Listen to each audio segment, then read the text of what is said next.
You're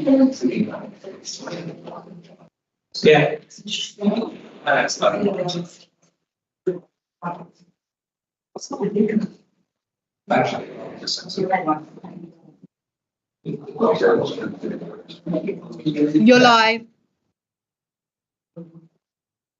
Morning everyone and welcome to this Highways and Transport Cabinet Panel, Thursday 1st of February 2024. The Council will be holding this meeting in person, webcasting. This meeting will be webcast live on the internet and will also be recorded and published on the Council's website.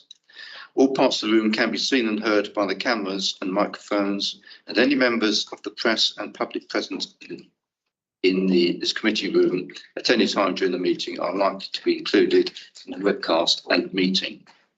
There's no speaker scheduling system in the committee room, so we're going back to analogue. So please raise your hand to indicate that you wish to speak, and I'll try and make a note of the right order. Those members and officers joining on Teams should indicate in the normal way.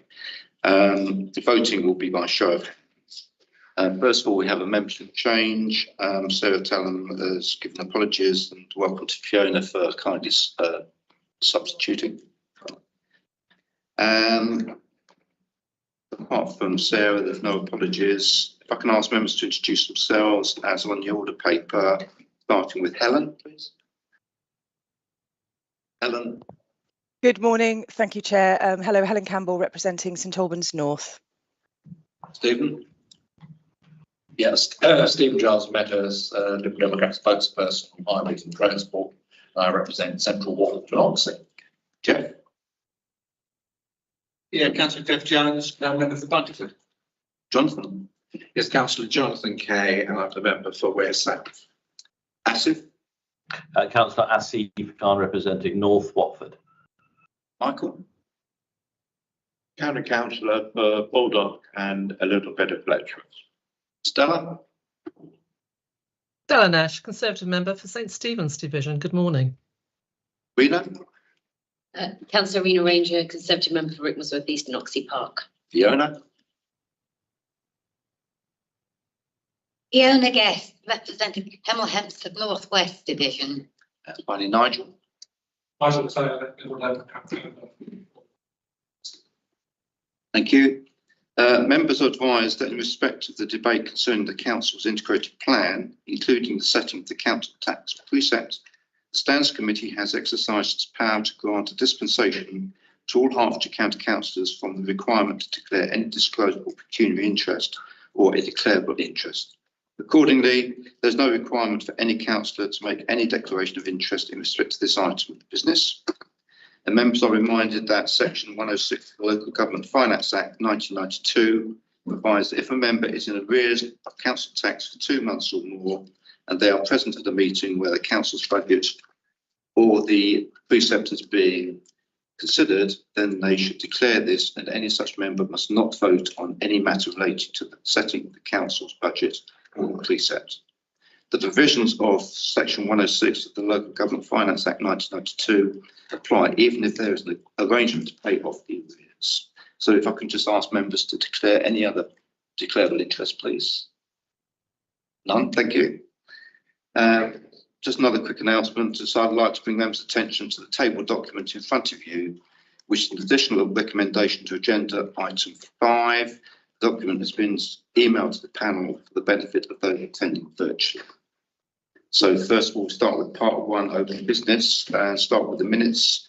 Can I have agreement, please, for the accuracy of the minutes for the last meeting, 2 meetings? Yep. Thank you. Public petitions, there were none. So we start with the easy one. Item 3, integrated plan 2024-25, 2027-28 for highways and transport. Rachel Adler, who will actually present this for us. Thank you. Thank you, Chairman. So brought to you today the panel paper on the integrated plan. As it notes in section 1, the purpose of the report is to highlight the areas of the IP which relate to this portfolio, so the highways and transport portfolio, in order for panel to consider these and provide comment. And together with this report, members were also asked to have separately the full integrated plan document, which there is a link in the report, and that's on our website. So part of the paperwork for the January the 15th cabinet meeting. This report provides a summary in section 2 of the overall council integrated plan. And so through section 2, there's some highlights of the overall budget for 24-25 through to 27-28. And that summary is taken from part A of the full integrated plan, if people wanted to reference for further detail. Section 3 notes the recommendations of this report, which is for panel to note and comment on the content of this report and endorse to Cabinet the proposals related to the integrated plan in respect to this portfolio. And panels also asked to identify any issues that they feel the Cabinet should consider in finalising the integrated plan for this portfolio. And then we get into the specifics for the highways and transport portfolio, and that's summarised in part section 4. So there's a little bit of background just to help navigate through the full documentation of the integrated plan paperwork. And then there's reference in paragraph 4.2 to the specific pages of the part B. So that's the section of the integrated plan related to this portfolio. And then a table in section 4.3 of the revenue budget for this portfolio, showing you for each of the years contained within the integrated plan. The opening and closing budget and the main areas of movement. The detail for each of those areas of movement is in part B. So within the part B, in the page references, that's noted in paragraph 4.2, are the objective analysis, so that the details of the revenue and capital budgets by category, and the movement table showing you again by line items of the movement year on year. And the report just concludes as is usual with legal and equality implications and sustainable parts paragraphs. Thank you, Chair. Thank you, Rachel. Any questions, comments?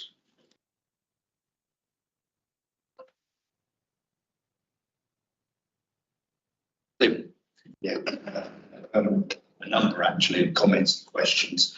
I think to make sure that going forward, our in-depth meeting I had with them last week going through the 6 units. Outstanding refers to the actual budget portfolio documents, which obviously aren't here in a separate pack. So I think the way this has been presented, designed for I don't just this panel but others, is unduly complicated and designed to make sure that you don't read it all. Make that as a general comment. No criticism of office is intended, but I do find it difficult, particularly when no print copies unless you print it yourself are available. So item, and it's called, the other thing is when you print these analysis of the revenue budget off, you can only go by the page number. There's no item. So we'll go for page 212 of the integrated plan. Routine maintenance refers to such as grass cutting, emptying gullies, keeping signals operational, and sign cleaning. Is a point I raised earlier. I understand we don't do any sign cleaning, so I'm not quite sure why that's fitted in the objective area, because that's always been declined for me. So that's a point where, in fact, the plan is incorrect. As I understand it, being explained to me, the minus figures are in fact income in terms of insurance claims. I just wanted that confirmed when you talk about green claims and red claims. And I've got a whole series of points to make sure you can just carry on through them as well. I'll go through everything in point I raised through the officers. Right, we mentioned about I get £3 million a year on Interlink. Now, I do feel we should perhaps have more detailed information on what the £3 million spent is on Interlink. It says it provides infrastructure plus services. Now, we briefly had information on bus priority routes. BC, it's not clear from the plan proposals how the two link together. It's one question. These reasonably likely to score. The biggest issue I have, and I think it's covered to some extent in photographs I can see, is over the 20 mile an hour, not helped by rather misleading headline in last week's local paper covers my area, which says there was extra money for 20 mile an hour funding and therefore resulted in a number of residents saying, well, where's the extra money and what can I do with my road? Here, that isn't the administration's fault here. I accept that totally. But of the £4 million being spent so far, the answer I've got of the 4 million spent so far is 1.4 has been spent, or the 7 million allocated in each of the last financial years. But budget papers apply at 4 million has been spent. So I'm trying to get my head around. I was only given this morning, by the way, so I would have come back to officers in advance. What actually has been spent on 20 miles an hour and what has been spent on actual physical programme? So I understand from the answer I have in front of me, if I've interpreted it correctly, it does say 1.4 million, 7 million has been allocated, been spent on 20 mile an hour programmes. And of that, £1 million has been spent on design and consultation work, and only £400,000 programme is spent on physical works. Could I have that clarified, please? And similarly, a suggestion has been made again in said local paper that 50 schemes will be delivered for the 7 million. I'd like clarification in that if that is the case, and a list of the 50 schemes. Obviously not for this meeting, but that's now obviously in the public domain and not being corrected. I assume by the press on this, but I'd like information relating to. Turning to the budget PC 17 on page 218, the high impact gangs. Could we have more details presented in this panel what the high impact gang removal will actually affect? As I understand it, particularly it deals with vegetation, certainly as in the case of my division, the loss of this gang and how that will affect the service delivery. Because we're talking about a cut of 230 next financial year out of 460 the following years. And the other one is on the same page 218, the efficiencies where staff saving E34 says staff saving from the merger of sustainable growth and environmental directorates. Can I be explained what effect that would have on service delivery, particularly in terms of our aspiration for net zero? That's my start on the 10. Actually, that was 10, but there you go. What of those do you want to take, Rachel? What do you need? We can start with the ones I noted down, then hand over to officers. That's all right. So some of the if I just go, for example, on you mentioned about the income lines, and you correct in that in the page reference you mentioned the negatives are the income, and you're right in that the green claims is the income referred to on the routine maintenance line. You mentioned sign cleaning. I'm sure that's a question. I know we do undertake sign cleaning, but I think the question is whether it's part of a routine maintenance program, which needs totally. Yeah, I was going to say that is included in the enhanced maintenance, which is included in the routine maintenance line. Yeah, in the revenue line. So can I just come back to that? Are you now saying that in future there will be sign cleaning? Because up until now, I have requested this on a regular basis for the last 22 years. It has always been refused. We have a programme over a couple of years. So this is going to be a new this program. year, and next year we'll put 3.9 per year. It doesn't include sign. You had a question about Interlink. I think you're referencing the 3 million in the capital tables. Yeah. And I think your question was around more detail as to what that 3 million is providing payments. Yes. And so that one I would probably go to Simon, if that's okay. Yeah, that's fine. It might be worth following up in writing, Stephen, as well, to give you the exact detail. But it's county capital. We've had this for a few years, actually, so well before this. It is spent on things like shelters, access improvements at shelters, low curbs, like real-time information. We are also using some of it in the coming year and a bit last year to support some of the BSIP, because DXT wanted to see council putting money into not match fund by any means, but at least add to the grant from them. But I can let you have a list of some of the expenditure over the last few years for that county capital. That's helpful.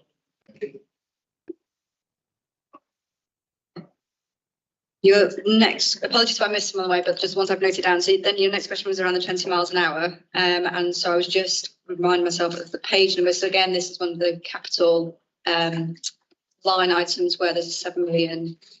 Oh, sorry, it's the first one on page 219. So 7 million with 4 million for the out of the years, the IP.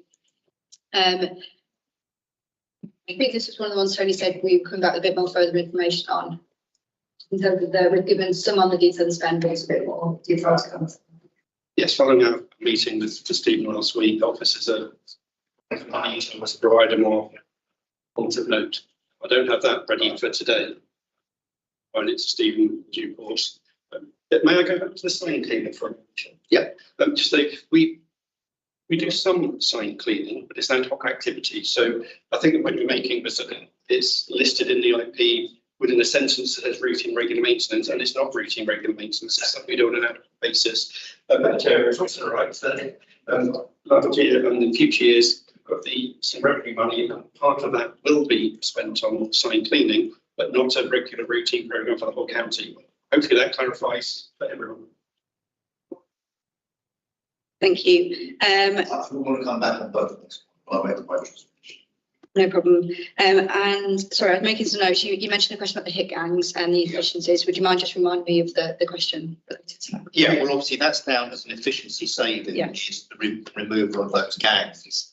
It's very little detail in the papers here as to what the effect of that removal would be in terms of the work they carry out. So I think before we make a comment on it, one or the other, we should have more information. I think Chris, you can help on the gangs. Thank you.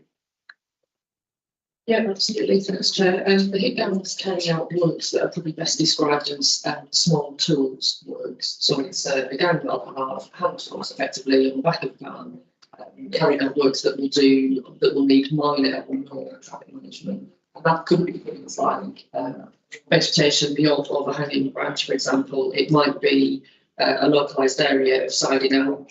It may be that there is a particularly dirty sign, as we've been talking about that, and they might be able to go along and being off. So it's that kind of low level, small tools type operations. Thank you. Your next question noted down was a reference to an efficiency. So I was just getting the around environment staff. So E34 on page 218, you asked about the saving and would it have any impact on service delivery, particularly our ambitions. So let's hand that to Mark. So just to say that line refers specifically to the fact that we did have two executive directors in the form of Mark Kemp and Patsy Dow, who many of you will know, and a decision was taken effectively to restructure and recreate largely growth and environment as a department. So that's the saving essentially in my role. There's one question there that you couldn't cover, but I assume is the 50 schemes, the 20 miles an hour. I mean, to be honest with you, when I talked to them, it was very much less because it's very much a moving feast. And we are merging priority schemes with low priority schemes as well to get some economies of scale.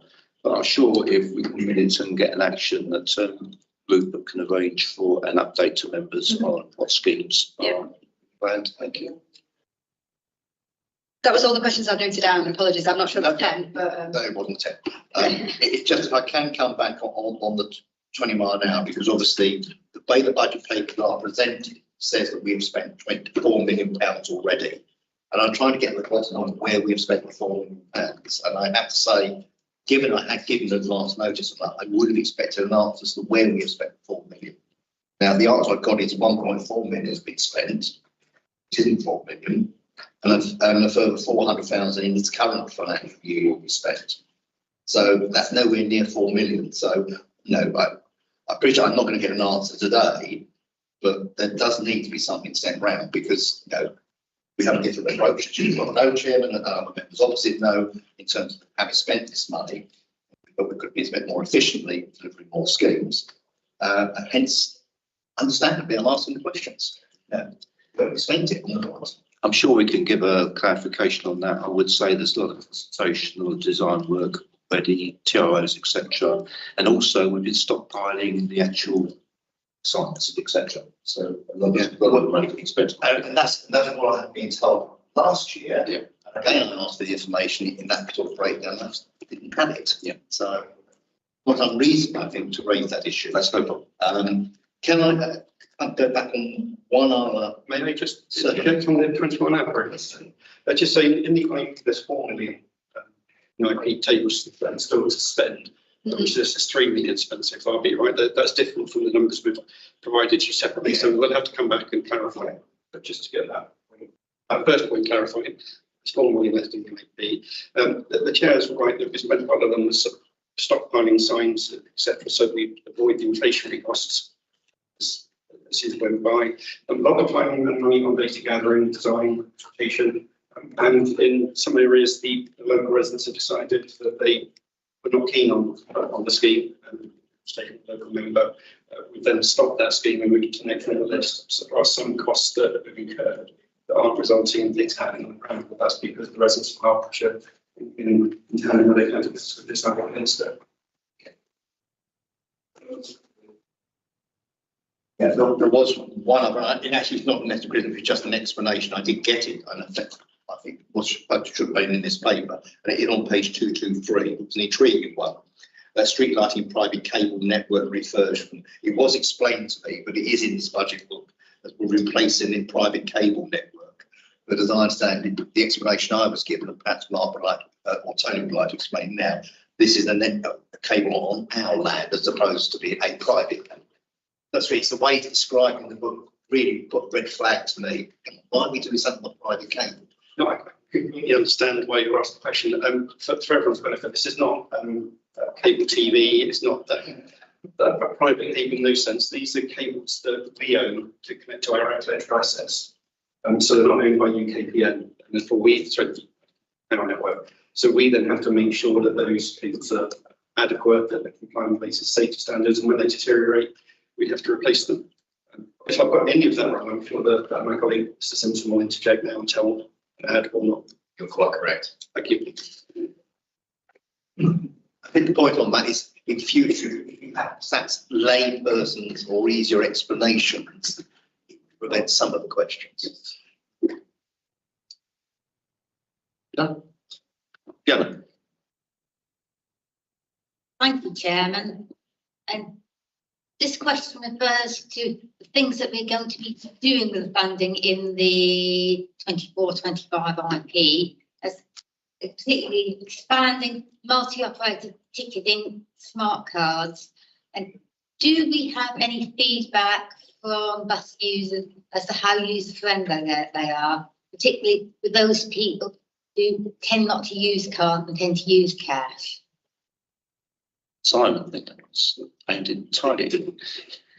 Yeah, it's early days at the moment. We only introduced multi-ticketing options relatively recently, but we do know that users appreciate them. Ease of use, I'll ask. I know some of these things can be quite complicated to get your head around and then apply for, but we're trying to make it easy. So, but I will follow up and ask, and if we've got any data, I'll share it. Jonathan. Yeah, just coming back to 20 miles an hour, because in my area, that sort of cascaded down and there were detailed plans that were put forward, shown to me. And obviously they take time and effort and money. In one area, the roads needed perhaps, if it were to go ahead, to be altered. In another area, it was just a question of changing the signs from 30 to 20, but in one area, the residents, the majority of residents decided, no thanks, we don't want to do it. And that was the response to the initial consultation. So it is cascading down, but I can understand that it does take time. In terms of signage, I've had a situation where obviously, vegetation needs to be cut back to be able to see the sign. If it gets in the way, that gets done. Offensive graffiti gets cleaned fairly quickly, I've noticed. Other graffiti, it's not a Cat 1 priority, but it does eventually get sorted out. So I can only assume that in Stephen's case, it's just a grotty sign that's been hanging there for some years. I mean, one of my areas, I've got two areas in my division that said no. And one of them was minimal intervention on the highways. They said, why do we need it? But there was a school there, and we have decided that we will actually concentrate on the school road and not the rest of the scheme. So, as if you've got your hand up. Thank you. Can I just say it's a bit difficult to hear when two people speak at the same time. It's not exactly clear. I have got the subtitles on, but it is a bit difficult just for your own information. So if people can speak clearly into the mic so we can catch. Can I just ask three questions and queries? On page 221 in the integrated plan, it's got category 1, but it's only funded for 1 year. Can I ask why that's just for 1 year that's been funded, especially if it's category 1? Shouldn't that be budgeted for the next 2 or 3 years? My second question is about the rail improvement fund on page 223. And is there any link, any investment with earmarked the Abbey line and the St Albans to Watford line? And is that part of any strategy in the capital? My third question is about the street lighting improvement and the maintenance. From my experience lately, that service is not satisfactory. Is there any way of, is that linked to funds? Is that linked to investment? Or is that going to be performance management? How do we get an improvement in service, especially when it comes to streetlight maintenance? I've had cases where lights have taken over a year to be rectified, which is quite unsatisfactory. Can you just clarify on the Cap 1 issue? What figure are you talking about, Asif? So it's on page 221 of the integrated plan. It's got highway maintenance, category 1 delivery. Okay, fine. Thank you. And it's on That's 1 year. Sorry, that's basically the capital that we've actually allocated for the projected overspend of Cap 1, which has obviously emanated from the severe winter we had last year and all the work we did on potholes and gritting, etc. It's projected that will be the overspend as at this financial year, so the capital has been allocated to cover that. On the street light, on the railway issue, could you perhaps level that question at Trevor when he's here for the rail strategy? Yeah, thank you. And the street lights, Peter. Thank you, Chair. Yes, if you could send us the specific details, because where we monitor the performance, then that has been in the performance zone in terms of repairing or rectifying street lighting faults for the last several years. Normally, I'll say normally, but if there is an issue that is beyond the 20-day repair, that sometimes involves UK power networks with regard to cable issues and that sort of thing, or if there's multiple faults that might lead us to suspect that's the issue. But generally, the performance has been that. So if you can send us the specific details, we can investigate that. I mean, I did get an apology for it, but it's performance, and or is it linked to budget from my perspective? I know I won't send you the details, but I mean, I don't want to go specifically, but it's about the, is it performance, is it budget, and why isn't it responding as it should do? Further on the agenda, there is, as mentioned in the Highland report, there's a chapter on street lighting that mentions the performance that I just referred to. We do need the specifics, if you'd be so kind, so we could actually check that, because that does seem to be a bit of an anomaly. Yeah, I mean, quite often the issues with, if it's one street light out, it's us basically, or Ringway. If it's a load of street lights out, it's UKPN, and it's really difficult to get them in to do the work, etc. Anyway, that would be if you can come up with specifics that can be looked at for you, Asif. I haven't seen any more hands. Steve. As you'd expect me to. Yeah, 222 on the budget. On this is the capital, page 222.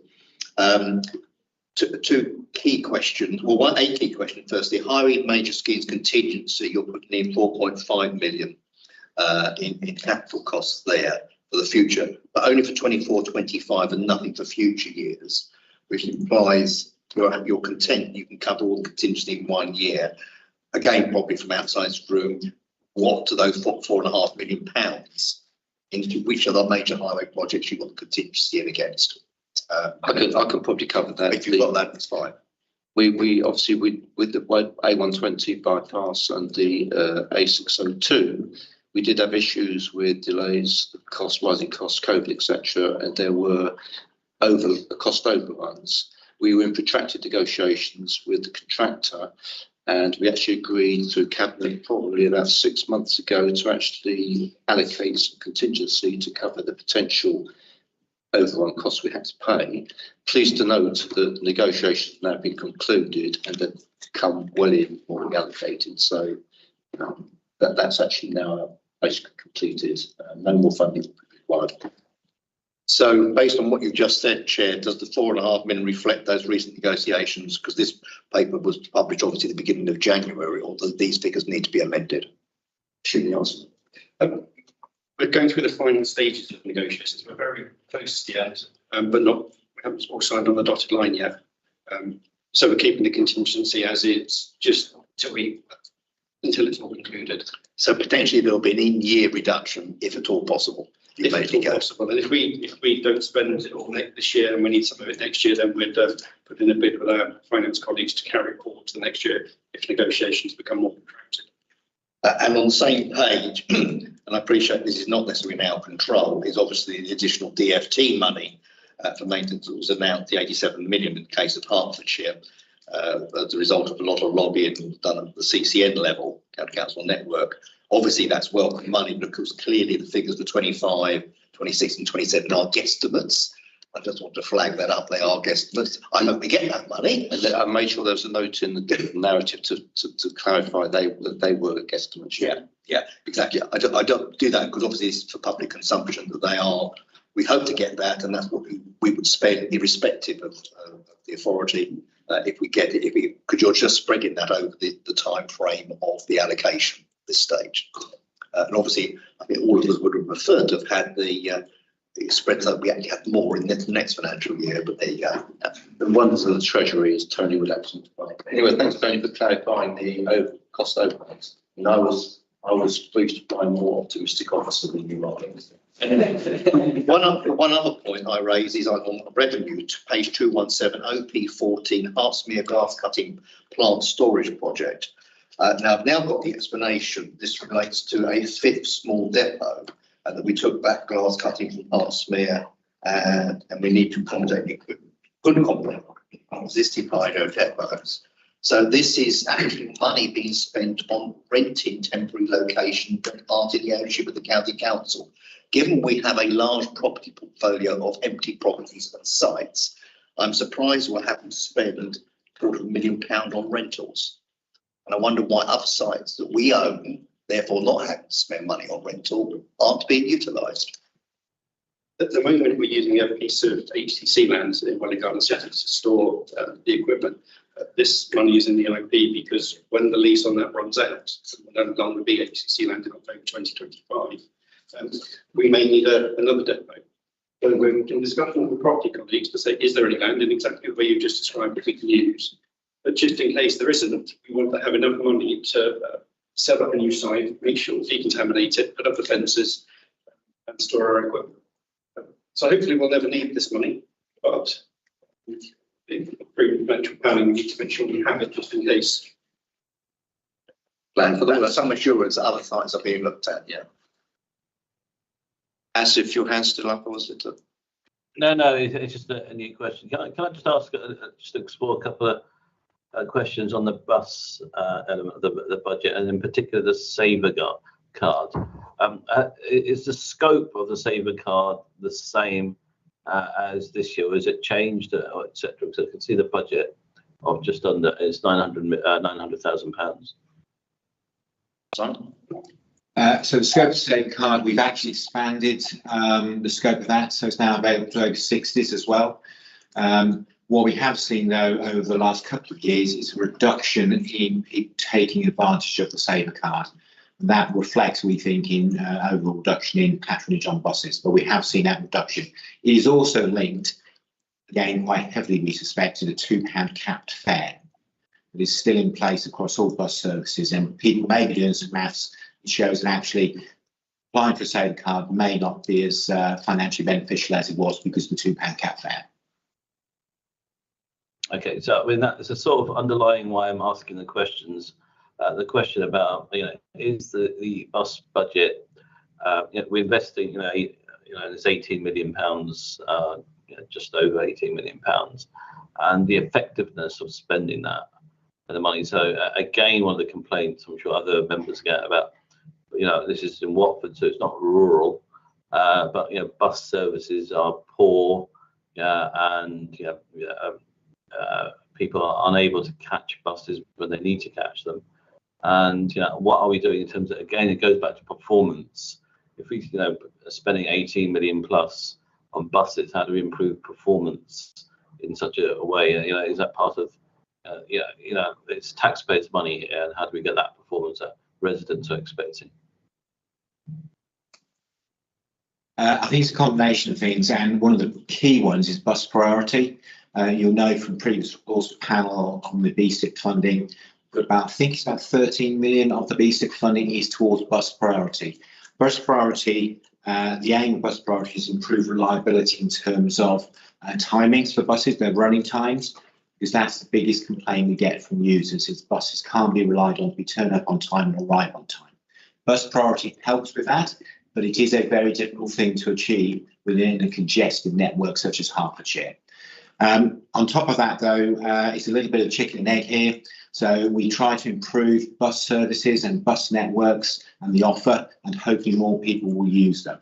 Where we have direct control over bus routes, the contracted bus routes that we have, plus some of the new bus routes that BFIT funding is paid for, we obviously are able to monitor and chase up performance really hard because we're paying for that. Where the commercial network exists, which is most of the network, then our powers are very limited in terms of what we can do to improve or help. Well, we try and help operators improve, but we can't penalise the necessary. It is a conundrum because we are seeing continued reduced patronage on some routes, not all. We've also introduced, of course, in the west of the county, a new demand responsive transport scheme, Harse Links, which matches the east side. And we know from a lot of experience, and it's in the rural areas of Hertfordshire, that people struggle most to access bus services. No, thank you. Just, I think it's the latter. It's about some of the commercial bus service, and if the county hasn't got that stick or rod to ensure that it's better. Arriva, as an example, there's other bus services as well, so I'm not going to pick on that, but they are the biggest. And some of those complaints do come from that. It's about service and what public think about the investment in buses or lack of, and the service. And it's that that vicious circle. If the service isn't there, then people aren't going to be using buses. Haven't got the confidence. And that's why my questioning comes about the investment that we put in buses. Are we getting that output that we need? If not, what can we do to achieve that? Is it more money? Is it more about performance? It's early days again to see what impact some of our schemes are having via the BSIP programme. In particular, we spoke about the ticketing earlier, expansion of Save Card, all of which are funded by BSIP, as is the West County Demand Responsive Transport. So it's early days to see what difference those are making. What we are seeing, though, in terms of some of our early investments, perhaps a year or two ago, Harse Links in the east and north of the county, it is a well-used service, very much appreciated by people who use it. But again, what we're going to be doing, and we'll come to panel at some point, I suspect, is highlighting to members, which we've done before, that actually we can't make money on most of these services in the rural areas, so there's going to be some difficult decisions needed. I think overall, the monitoring, Another example, the Zebra electric buses that we're hopefully going to be introducing with Uno around the Hatfield and Wellingborough City area. We're now working with colleagues in our sustainability team directly on that impact, in particular around clean air. Obviously, we will be monitoring patronage as well, but what is the impact on introduction of electric buses and clean air? There's no doubt that there is a long way to go to get more people to use buses. Government have extended the £2 cap fare, and we absolutely have seen a little bit of an uplift because of that, but still perhaps not what we were hoping for. And there are a number of cliff edges coming up in the next few years. If and when that £2 cap fare is removed, because it's fully funded by the government, what will happen to patronage then? Then we get into some of our other grant-funded schemes. When that money runs out, what do we do? So, yes, it's an ongoing problem. We talk to regional colleagues all the time. I think Chairman is involved at a regional level as well, because this is something that's shared by all counties. And as I say, chicken and egg is a simplistic way of putting it, but what can we do? It's a question really, I suppose, for all of us to get more people to use buses.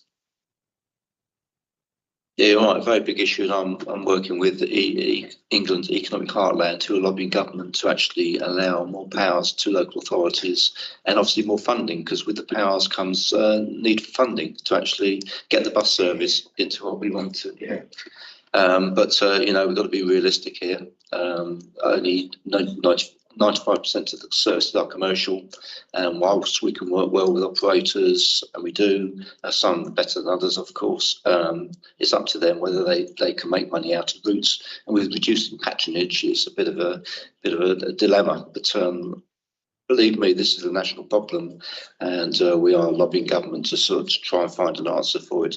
We'll be coming back to a panel quite shortly with a paper on franchising, and you'll see that although it might have a lot of benefits, it has a lot of cost and a lot of risk. So it's not something we would anticipate proceeding for the foreseeable future anyway. But we are looking at other options to see feasibility and whether they could be something in our back pocket for future if funding became available. Earlier on in the discussion, Councillor asked about performance on street lighting, and we spoke about some of the problems that can happen with street lighting, but we didn't cover the performance points. I just wanted to quickly pick that up and say that all our street lights are connected using wireless technology to a central management system. And so the team here usually know about a light that's out before the customer reports it to us. But generally, performance on streetlight repairs is really good. Well over 99% are repaired within the contracted timescales. The contracted target is 20 days. Our average response is nearer to 16 days. So in terms of the performance of the lighting service, I actually think it's very good. But there will always be occasions when something goes wrong, which we discussed earlier, where we can't get the power supply from the national power providers. But thank you, Chair. I just wanted to cover that off before we moved on to the next item. Thank you. Just briefly on that one, and I've raised it separately outside of this meeting, it was actually on the fault reporting system, where you have a string, clearly it's a network power problem. The response that comes back is this is already, and this where you can't see where it's already been reported. So you reported, I did in my case, Aerodrome Way, 6 lights out, all individually, as you have to do, and then came back, it's already on the system with no explanation as to what the problem was. We do need to get some of the messages that come back to the public correct. Just on that point, we are piloting a scheme on fault reporting where we'll actually allow them to actually create a new fault. I've had some information on that now. But separately, and it was a new one to me reading these papers, we have green claims and red claims in terms of insurance. Could we at some stage in the future have a report in terms of our insurance claims, particularly on highway assets? It's slightly disappointing. I reported one with a photograph of the said vehicle that had damaged a high-speed barrier 10 days ago. I hadn't even had an acknowledgement, I have to say, from the highways team, where it had damaged the barrier and will now need replacing.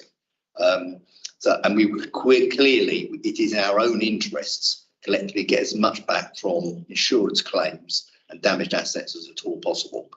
So it'd be interesting to see how we are doing on that and what, if any, additional measures we can put in terms of road traffic accident reports from the police, as well as evidence from members of the public in terms of who's caused damage. So it's not the budget stuff, but I'm linking it to the fact it's in the budget as red and green claims. But at some stage in the future, An action that given insurance, successful insurance claims, basically. Chair.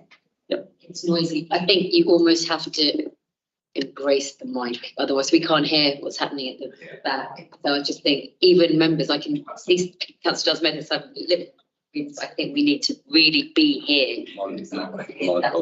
My box. I can't imagine they're hearing much. We're not hearing. Okay.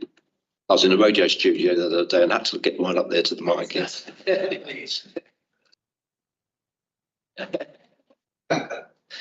I thought these might have more sensitive than that. Anyway, I can't see any more hands. So if we can move to the recommendations, please, which are invited to note and comment on the content of the report and to endorse to Cabinet the proposals relating to the integrated plan in respect of highways and transport portfolio. The panel also asked to identify any issues that it feels that the Cabinet should consider in finalising the integrated plan proposals.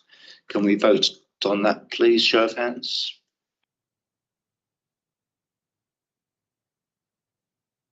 Can you quickly count these, Teresa? obviously it's going to be carrying share. Yeah. What's wrong? You know how you are on detail, Steve. No.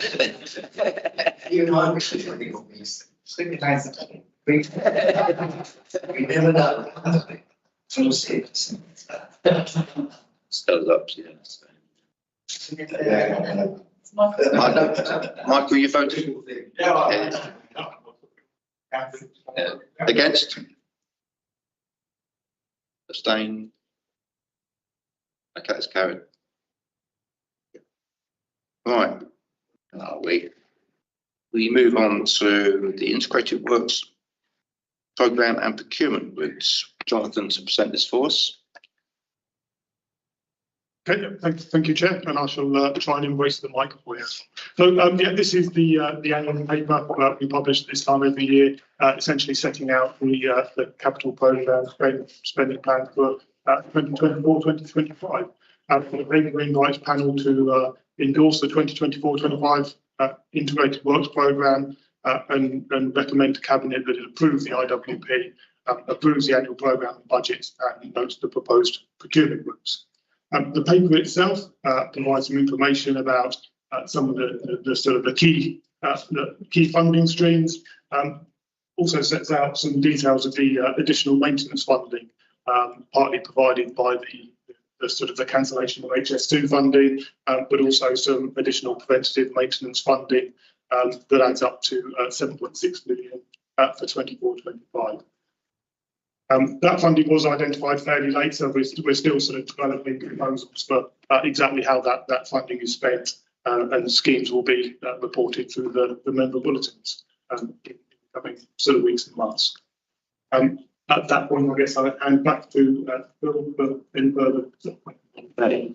Thank you, Jonathan. Questions or comments?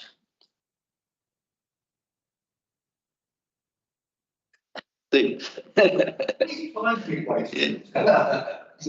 like to hog it. Yeah, I mean, obviously the principle. I mean, there's certain things the principle of having an IWP, fine. As certain officers will be aware that I and other colleagues don't agree with some of the methods that are being used in terms of the surface treatments that are used on certain roads. But I'm not going to bog the meeting down with that sort of discussion. That's not necessarily protocol, but it's a principal issue. But there was one issue I did slightly have a concern about, or perhaps a couple, was obviously the overarching report mentions 20 mile an hour. In terms of the IWP, but then I have to say I have gone through every single page, mainly because it's very difficult to read on these screens because the way it's elongated without using a magnifying glass. But I couldn't see the 20 mile an hour was in the IWP as listed as individual schemes. Yeah, it's in the overarching report. One of the other interesting ones was the large number of schemes in the lead of the council's division. I'm sure that's just a coincidence, of course, compared to mine. Just a comment, of course. It wouldn't be a meeting of highways panel with the integrated plan without me mentioning that sort of thing. Or IWP, I mentioned divisional lists. I know that Tony will assure me that it's all done on basis of asset management. So you don't need to respond, Tony. You have given that assurance. Those were the principal items. The other thing is that using this as a public document where it has a road down 5 times and then little bits of the road. I don't know whether it can be made simpler at some stage when you list each of the individual ones, so it's quite clear as a guide, but that may not be practical. But I mean, the principle of having a programme of works that can be seen to the members of the public should be supported. I mean, on that, lots of roads and sections of roads, it's very relevant. Where I live, Stevenage, there's lots of roads that are built where they've got lots of cul-de-sacs, etc. Some are good, some are bad. Some need work, some don't. So therefore, you're not going to do the whole long road at the same time necessarily. You do break it up into sections. I think they sort of clarify as much as they can as to which sections are being done. But the 20 MPH schemes, Jonathan. Yeah, thanks for that. So, yeah, on the 20 mile an hour zones, I think I explained earlier, there's a number of schemes in development. There's some that will be delivered later this year or whatever, and some included within the divisional lists. But they often, so various schemes of a large number of areas, but also there's a number of consultation exercises going on.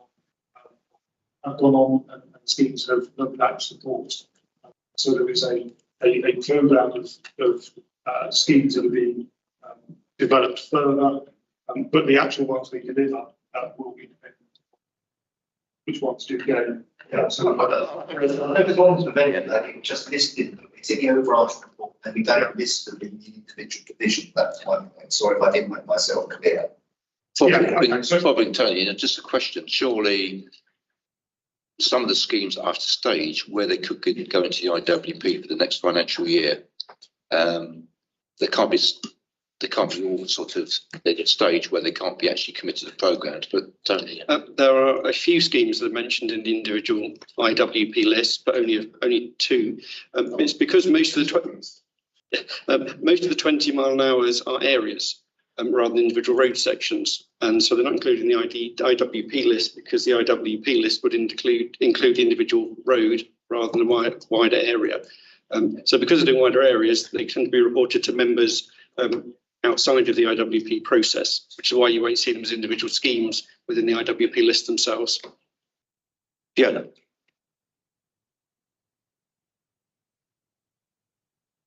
Thank you, Chairman. Can everyone hear me, including those on Teams? Yes.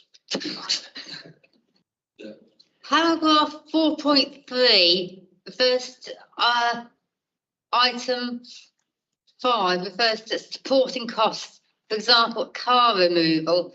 So how does this fit in with the removal of abandoned cars by the boroughs and districts? Who would want to cover that one? It's Chris, okay. No, that's not around removing abandoned cars. We keep a sort of a contingency item for when we're resurfacing roads so that we can lift, temporarily remove and then replace vehicles that are in our way. You know, we do better drop the roads before we resurface them, but sometimes people are away or they don't get the letter, and we don't want to be in the situation that authorities find themselves in. Sometimes, unfortunately, where we go in, we resurface a road and we leave a patch of unresurfaced road with a car parked on it. So we do have arrangements whereby we can remove and replace those vehicles. We don't charge the residents for that. We just do that so that we can complete our works better, and that's what that covers. Thank you for clarifying.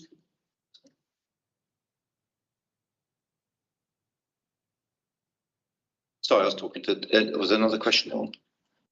Okay, thank you. Any other hands? Yeah, Michael. There's on the graph. On the graph or table rather, £2 million being spent on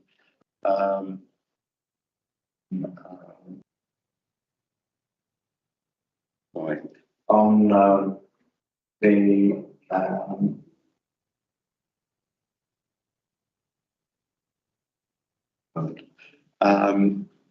on the environment for sorry, I'll come back. Okay. Are you referring to 2 million on drainage? No, it's on climate control. Climate control. I'm just wondering how that £2 million being spent and on what. Okay. Chrissy.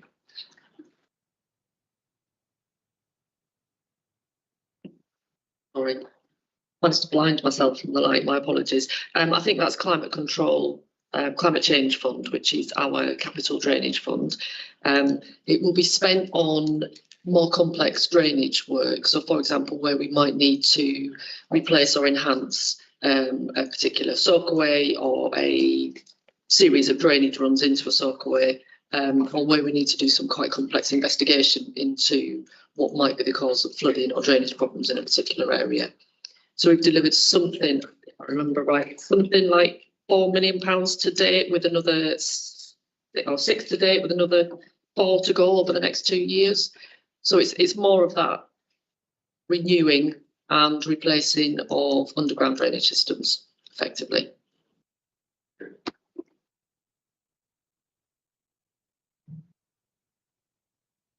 So Asif again, thank you. Thank you. So, you know, the climate, this fund for the climate, it's about the impact of climate change on the highways, and it's not solely restricted on flooding, is it? Is my question.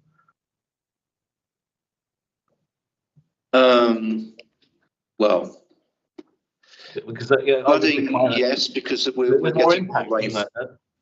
We're getting more rainfall than we're used to. I think probably when you think about it, we're now looking about what we need to do to make sure our roads are robust enough to weather hot summers. Yeah, hot summers, wind, yeah. the whole lot. I think to be fair, the rain and snow we have, well, although we don't get a lot of snow now, but the rain is but quite a lot down to climate change, and that's why we call it climate change response, because wet weather has as much damage on roads with flooding as it does on potholes, like ice does. So I think as a term, that's why we use climate change response. Okay, is that the last one? So if we can, Stephen. Yeah, it was actually, I did actually raise it the brief, but I'll just go back to the page now. It was the Active Travel Fund gobbledygook, I have to say, that was in the overarching report. I'll read it out for members. Part of it, we will not receive funding from ATF4 extension. Sorry, I'll try and copy you, speak up. This is because the council received more than 185% of the indicative allocation ATF4 and had all the priority bids funded. And then it goes on to say, then we'll earmark for the revenue grant allocation within the capability funding to continue developing further scheme. It is a bit gobbledygook, to say the least. I think the explanation was we received all the funding for all our active travel schemes. I think you've now just sent me a list of all the ones that have been funded. It's just that a member of the public reading that wouldn't have a clue what that meant. I apologise to any of the members of the public that listen to this and other members. We had to produce the paper at pace, and that's one of the paragraphs that I could and should have improved. So my apologies to everybody here.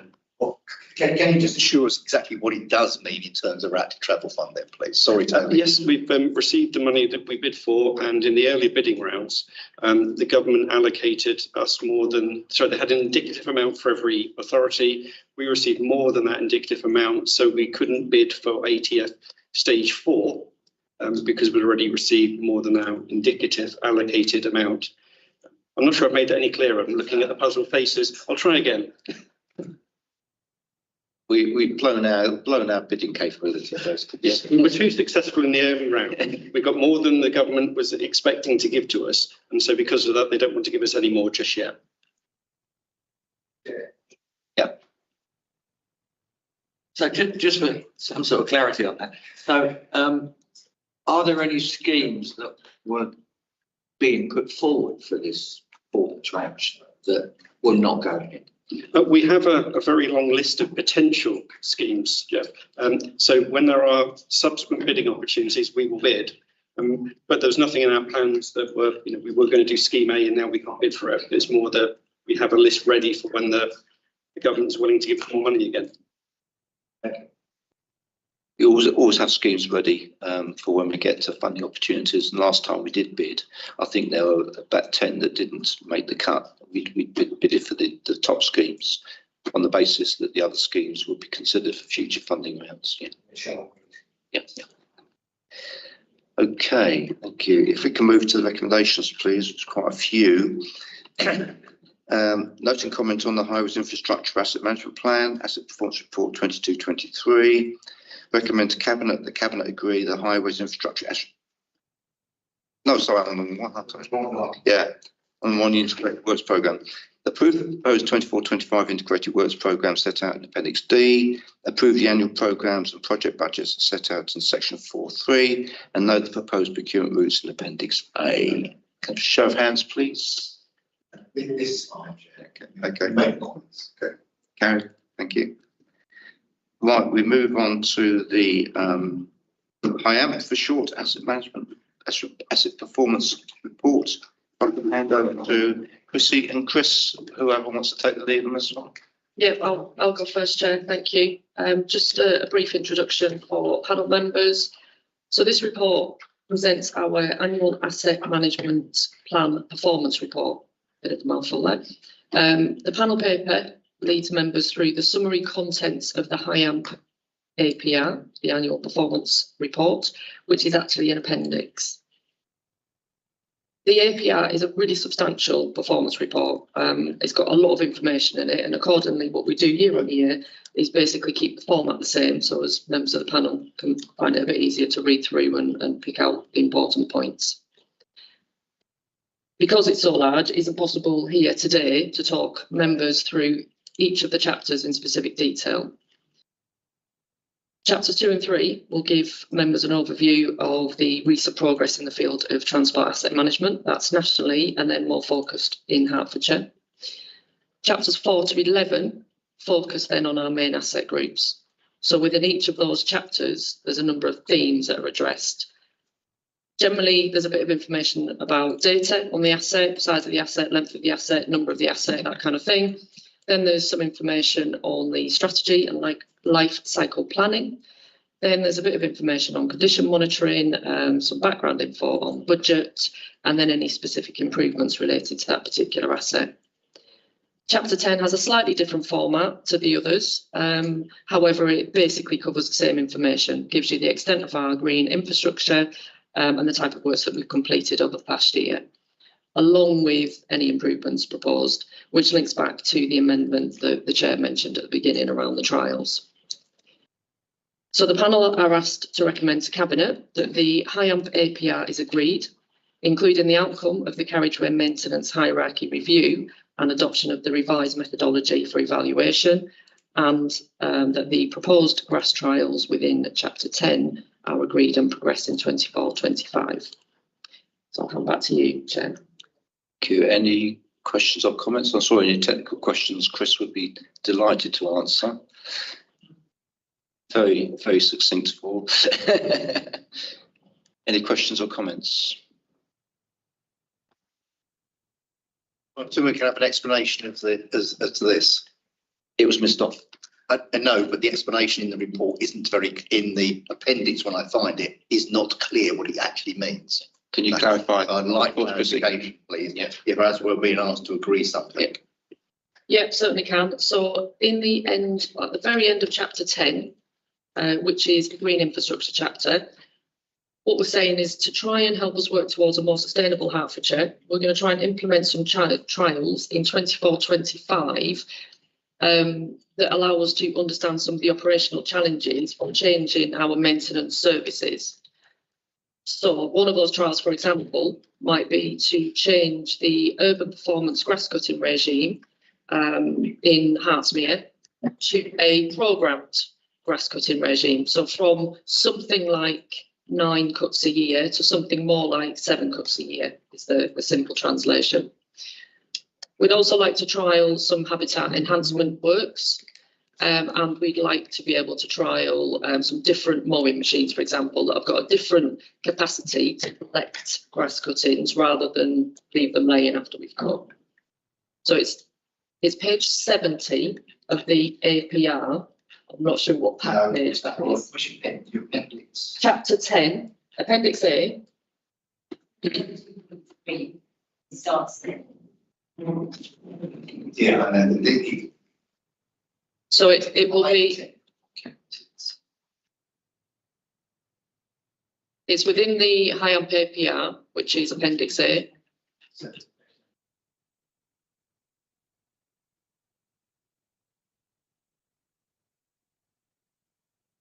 Yeah, so that should be the end of chapter 10. Yeah. Chapter starts.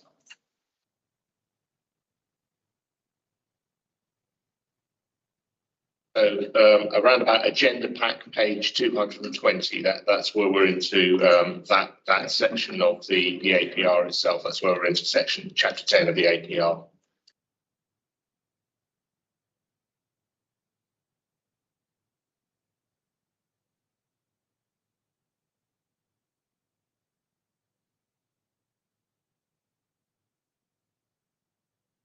Well, a couple of questions, if I may, then. Yeah, I think it does. I think the page keeps slipping up and down. So, has this been discussed with one Hertsmere district, Hertsmere Borough, actually, Borough of district, and why was Hertsmere picked? I suppose might be a question. And secondly, I support the principle you're doing here in terms of sustainability, definitely. Obviously, we'd always get negative comments back from certain people. Oh, you haven't cut the grass. Why do I pay my council tax, etc., etc. I mean, I'm sure we've all had it. And then the issue over the arisings when you do go and cut them and the wall and the gullies. So, the question of this is how do we intend to ensure that we explain to members of the public this is exactly what's happening. So these particulars, whether it be in Bournemouth or Bushy or Forest Bar or Radlett, this is what happened last year, but we're trialling this, and this is what's going to be done in future. Chris. So, yeah, so just going back to your first comment, Stephen, we do a comms link on social media explaining the reasoning for it, to increase, working towards sustainable parks. We're proposing to do grass collection as well. So hopefully we won't be having the arisings blocking the gullies. So we'll be collecting the arisings. So it shouldn't be I don't think it'll be a major issue. Again, this is a trial at this point to work into a more sustainable service. And we'll also be monitoring it as well. So both people from my team and also the contractor as well. How do we communicate to the Hertsmere Council? No, yet, no. We haven't disclosed anything yet because we're not to say anything until we've got, the go for it. Okay. I mean, on that latter point, I am a little bit disappointed. There's been no discussion with Hertsmere, given that this is in their public paper. You're asking us to agree a recommendation to go ahead with a trial with no discussion with the district. I have to say, if this were my district, I'd be furious. There'd be no discussion up front about discussing what you're going to do in what areas, because we may have had a different view. So if you're unhappy, Chairman, I would suggest the recommendation is agreed, subject to discussion with Hertsmere Borough. They may make different suggestions to different stretches of road. That's inherent, but I think that we want political cover first, and then we'll go to Hertsmere to explain what we're doing. And I will point out that Hertsmere put back their operations to the Herts County Council. So I appreciate that, but that was under the previous regime at Hertsmere. I don't know. Can't speak for the current regime at Hertsmere. It has changed control. Who may have a different approach, but clearly we should know. If we're working together on sustainability and the climate change agenda, we should be working together on this and every other item. I mean, we always do. I mean, I always say we don't want to do it to councils. We'll do it with councils, and we want political agreement first before we go out to talk to Hertsmere Council, basically. We have really good working relationships with Hertsmere Council. We just did a a planting scheme for them down Queen's Road. So yeah, we got really good relationships. So I would have thought, yeah.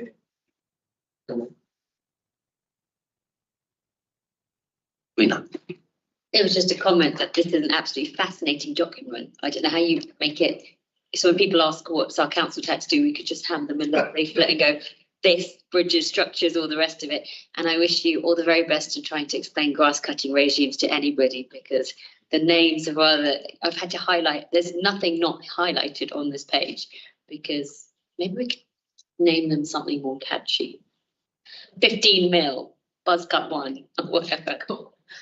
I have actually made that point, but I don't think it's as easy as we think it might be. No. Okay. Nigel. Just a minor point, but we've got Appendix A and Appendix 1. Is there some inconsistency in the way you identify sections of this report? Appendix 1 is an appendix to the APR itself, whereas this is the larger Appendix A, B, C, and D are appendices to the panel report. That makes sense. So it is internally consistent, but I understand that you can have a look at how we present it for future years. The point I would make more generally, relating to the earlier points, is we are not professionals in the highway infrastructure. We have to get to grips with these documents as do other people. And if we're not taken through these things easily, it can be a big challenge to our ability to scrutinise things. As Kaylee, don't say I'm just going out to urban cut the garden. Mine gets a performance cut. I could give you a lecture on how railways are maintained if you like, and it would be as just that.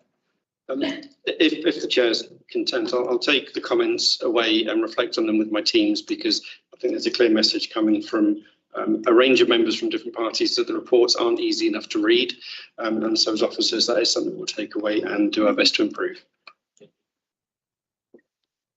Right, can we move to the... Just two other related comments. You mentioned about the trees in this particular report, tree inspections, the number you removed, the number of letters that have been sent out, etc., which is, all good information. What wasn't mentioned was actually the tree planting replacement program, which I thought might have featured in this, because obviously you're removing, can't always replant where you're removing, was one. The second thing actually comes back to the grass cut. It's a point that you call, Chair, that I have made several times before. I could never understand, and still do not understand, why we insist on having someone standing with a strimmer in between high-speed barriers, actually in the middle of the high-speed barriers between either side, strimming them down to 5 millimetres at the foot, and why we just don't leave it to grow. And I still think that's wrong. A lot of other authorities, particularly you drive around the country, now on the high-speed roads, do not do any strimming at all. I can understand if there's a bit of display, but when you're driving along the A405, as clearly I do on a regular basis, and every year there is someone in the centre barrier strimming the items between the two barriers either side of them. They're having to stand there like this doing it. And I can never understand why we insist on doing it and spending the money on it. Actually, we can cover that. I know we keep the visibility displays clear, but is there a reason why we do the whole lot? Yeah, I mean, it's an existing performance spec, so that's the kind of, those are the kind of things we'll be looking at going forward. Yep. Okay. We'll do as little as we need to encourage as much wildlife growth as we can, basically. If I might add as well, Chair, there's some operational need to get into central reserves to carry out maintenance on barrier and street lighting as well. So there'll be some areas where we need to be able to make sure that they're clear to enable us access for any future maintenance and inspections. Okay. Just going to add this, Chairman, also with safety barriers, we have to visually be able to inspect the barrier. So one of the reasons for streaming is actually to see the asset, because we do a condition assessment as well as works. There you have it. Thank you. We follow that if every other authority in the country did exactly the same, but they don't. Well, we always lead on these things, don't we, Chris? Right, so we now get to the recommendations, please. Note and comment on the high AMP and APR. Recommend to Cabinet, the Cabinet agree the high AMP and APR. Recommend to Cabinet, the Cabinet agree the outcome of the carriageway maintenance hierarchy review and formally adopt the revised methodology for evaluation included in the review, and in turn, as an appropriate date, the creation and implementation of the revised hierarchy in line with the revised methodology. You try reading that, yeah. Recommend to Cabinet, the Cabinet agree the trials proposed to be implemented from the 24-25 grass cutting season go ahead. As set out in Appendix A of the report. Show of hands, please. We've made the comments. Yeah. It does need to be used, but I made it at the briefing, particularly on the hierarchy and the changes of names on the hierarchy. Members should be informed if there are individual areas of change. Is that agreed then? Yeah, thank you. All right. We now have a bit of light relief, the rail strategy update. Thank you. Don't wind up Nigel, please.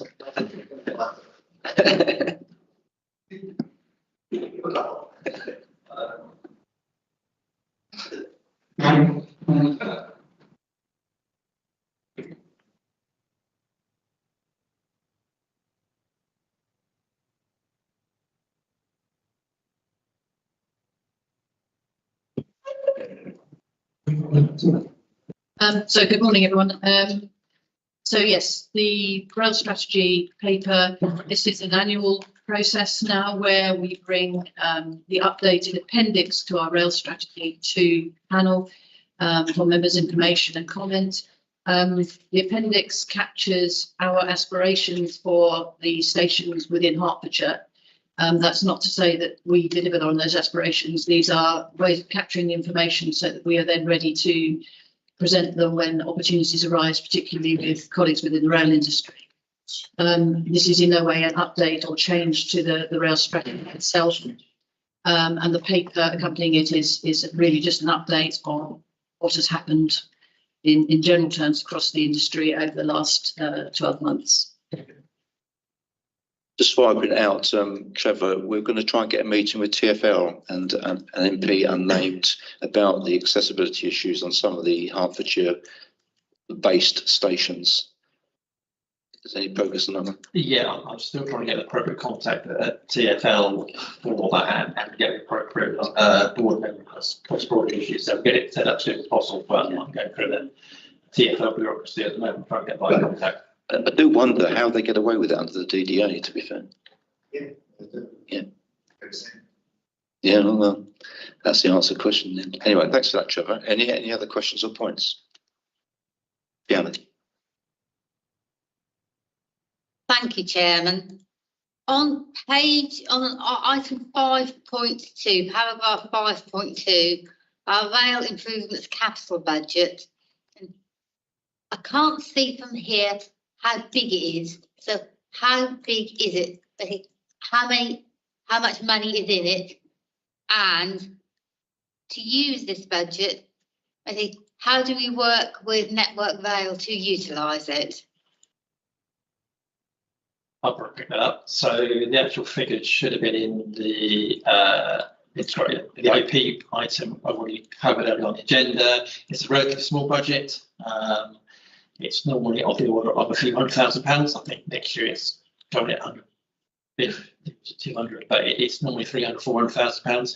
Relatively small things, primarily focused at where we can improve sustainable transport, so buses, walking, cycling access to the station. So that's our primary focus. Other things on the station we expect the rail industry themselves to fund. So hence we flagged them up in our rail strategy appendix, which comes today, and it's things we'd like to see, but the things we would fund generally where there is sustainable transport access to the station.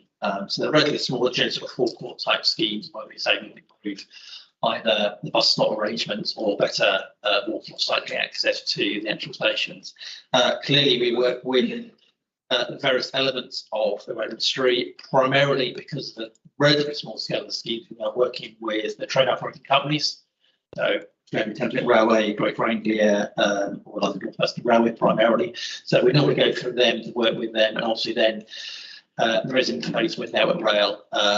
Try and get the train operating companies as much as we can because they've got the process with Network Rail better than we have. But yeah, so it's always in conjunction, obviously, with the rail industry, and that does cause problems because in terms of getting our timescales aligned between ourselves, the train operating companies, and Network Rail, doesn't mean it's sometimes difficult to get all ducks in a row in terms of when we can deliver schemes. So there's quite often changes to our programme. That hope that answers the question. Hope we take it further. What's on that? Thank you. My question's been answered in full. Thank you. Nigel.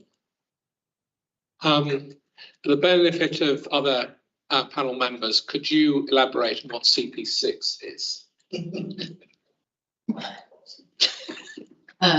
So CP6, control period 6, which is a period of time during which Network Rail are funded to deliver schemes.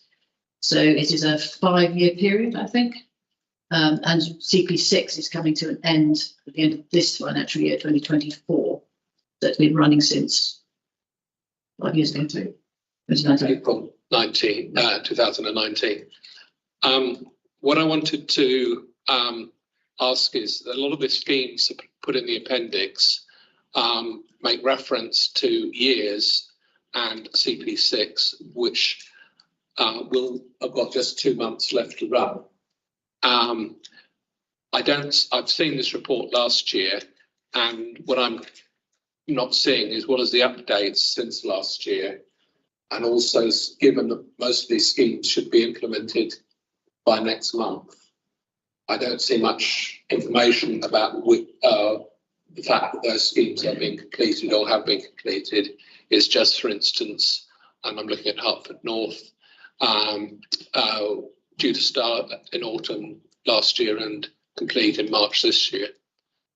Yeah, most of the references were in CP6 because most of the schemes are just in there for aspirations for funding whenever there's opportunity. CP6 will generally refer to, I think, coming out of the Department of Transport's Access for All budget, which is aligned to the control period. So stations like Hertford North and Kings Langley are in the CP6 Control Period 6 programme.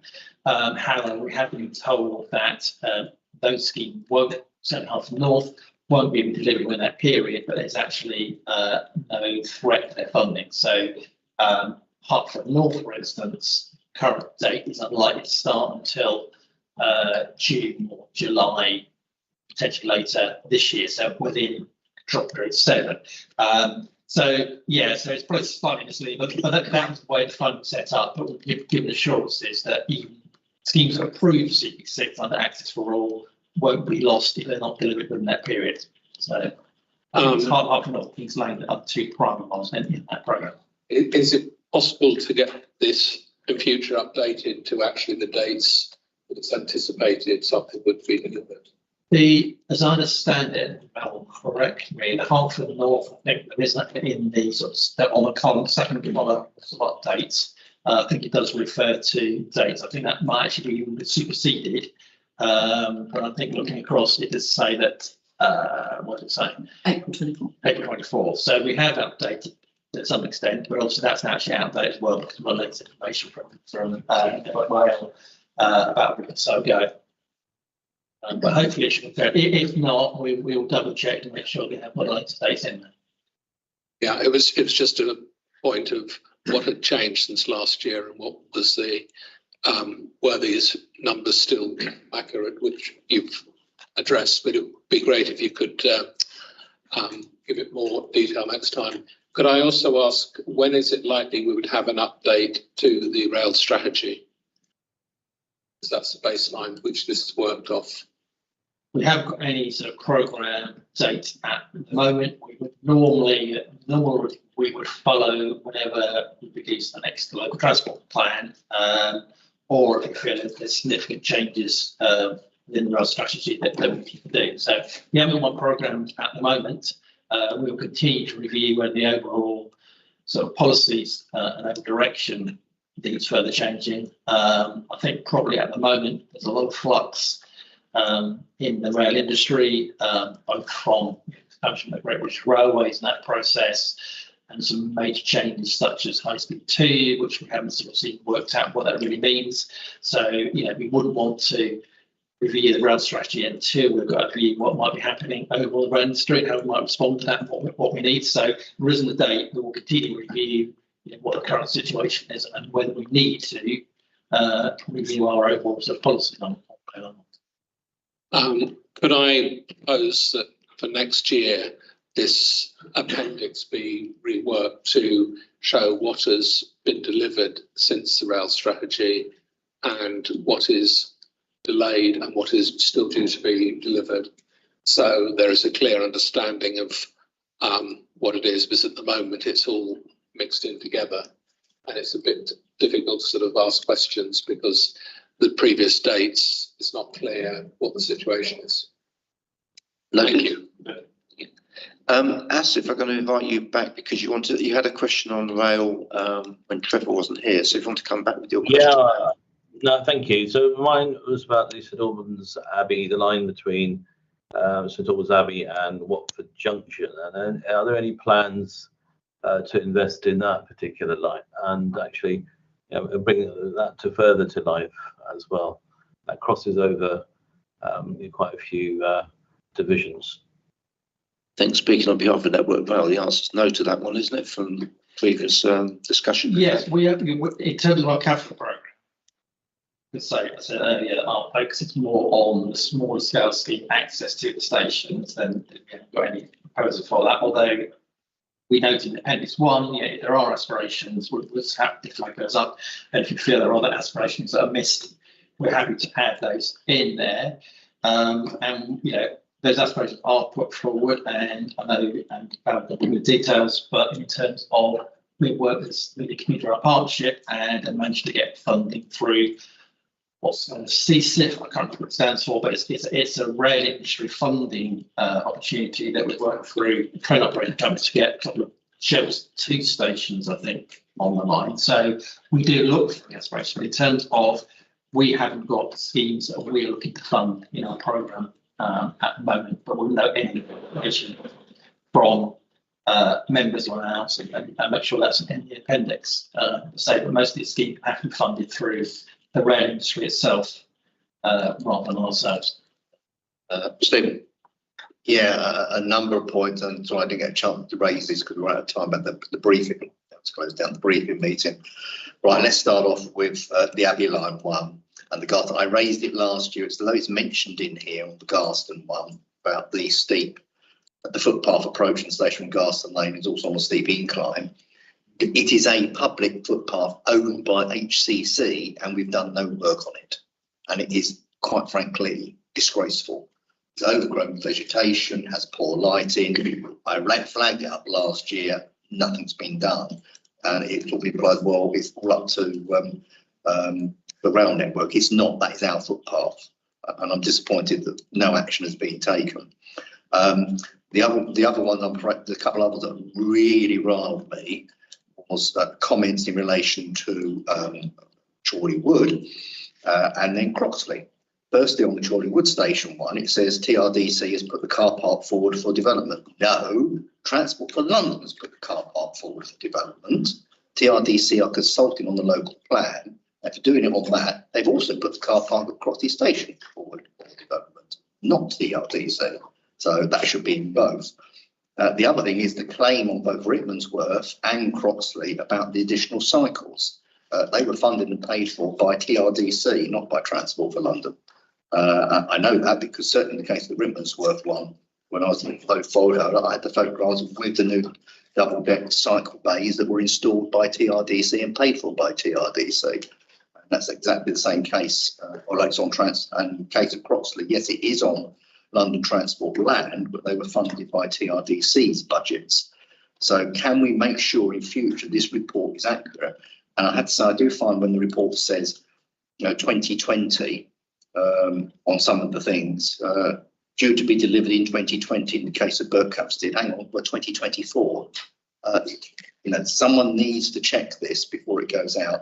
I'm also surprised on the Transport for London one, when you go back actually, to the ones in Three Rivers, that we have no data on Moore Park and Croxley, yet we have data on Chorley Wood. Now, that may well be we haven't got it for Transport for London, but Croxley, I suspect, after Rickmansworth, is the next heaviest used underground station in Three Rivers.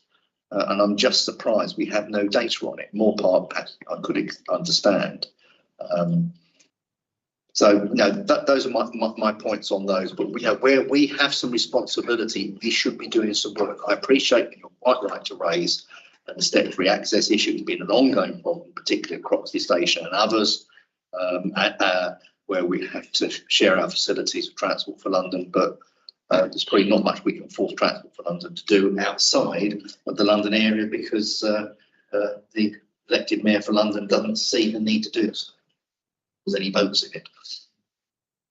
Can the report be amended for those omissions or errors as it goes? We can certainly pick up, if there are factual errors about in terms of who was delivering responsible, yes, happy thank you for those comments, and certainly pick those up as things go along. Just on the data point of view, we're still trying actually to get data for TfL stations. The data we've taken is from Officer Random Road, who produce station usage estimates every year for what term is national rail stations. So we have all that. That's easy. TfL used to provide an easy set of data for their stations. So the two mentioned, we haven't tracked that down this year. We'll continue to track that down so we can get a figure in there. So I noted that yesterday. I was looking for the report. We haven't got those, so we try to get those figures that did come from a different data source. So 48-hour stations, 50 stations come from ORR, 2 stations we need to get. Might need round to help on the footpath at Galston, but I know that currently there's some negotiations with Network Rail around the garden there, so there's some issues around licence up there, but I'll further comment about what we can do with the footpath and what we have seek with that equipment. I'm not actually able to comment. I apologise. I was not aware that had been raised last year. It is a comment that the footpath is steep and not ideal for people with disabilities to access the station. There's one from the residential estate, the other one goes down to Garston Lane. And it's next to a housing development, and then on the other side is the embankment to the rail line and a bridge, and therefore it is very poorly illuminated. And using this time of year in dusk is people don't, basically. I don't disagree with you at all that it is definitely an issue. I wasn't aware that it was an HCC path. I thought it was Network Rail, because the garden that we're building there and the extent of that is all Network Rail land. So I was under the impression that it was Network Rail land and not HCC. If we could make a note take of that, take that forward, thank you. Lena. Just Moore Park has no step-free access. Moore Park is a interchange point, I guess, for people who want to get off the Met Line, either go to Watford or go to Amersham, Chesham or Rickmansworth. So we do get a lot of traffic, but it might just be on the platform. Moore Park has no step-free access. Rickmansworth has no step-free access. Croxley have no step-free access. If you keep going, it's not really accessible to people in a whole variety of situations. And outside of Hertfordshire, northward, when the step-free access proposals were put forward, the price that would need to be paid was in terms of a loss of a complete car park and very minimal parking for flats that were going to go in, a vast amount of flats that were going to go in. The direct impact of that would have had a appreciable negative effect on a lot of the Hertfordshire roads and Three Rivers, because we would have had so much displaced parking, because a lot of these stations were also not accessible by buses or whatever else it is. So I'm very much in favour of sensible step-free access, but I also think that a wider transport strategy may need to be looked at in order to get people from Hertfordshire to a place where step-free access exists in the first place, to get people to use some of the rail network. I mean, yes, it is, and this is the issue. It is it's extremely costly to deliver. B, it does take space, which is why it is such a difficult issue. And it's not for us as county council to deliver it either. It's out of our control. It is very much Transport for London's responsibility to deliver accessibility at their stations. But it's something that we note and would continue to Transport for London about as to how it can be delivered in the best possible way to benefit Hertfordshire residents, but looking at it in the round, ensuring there aren't any obviously negative impacts of delivering schemes as well. So it is a very difficult nut to crack. Just one other, there's a station missing. Watford Met. Missing station. Watford Met is not on this list. Yes, North Watford. No, you're right. Watford Met has been missed off completely. Yeah, you're absolutely right. Across the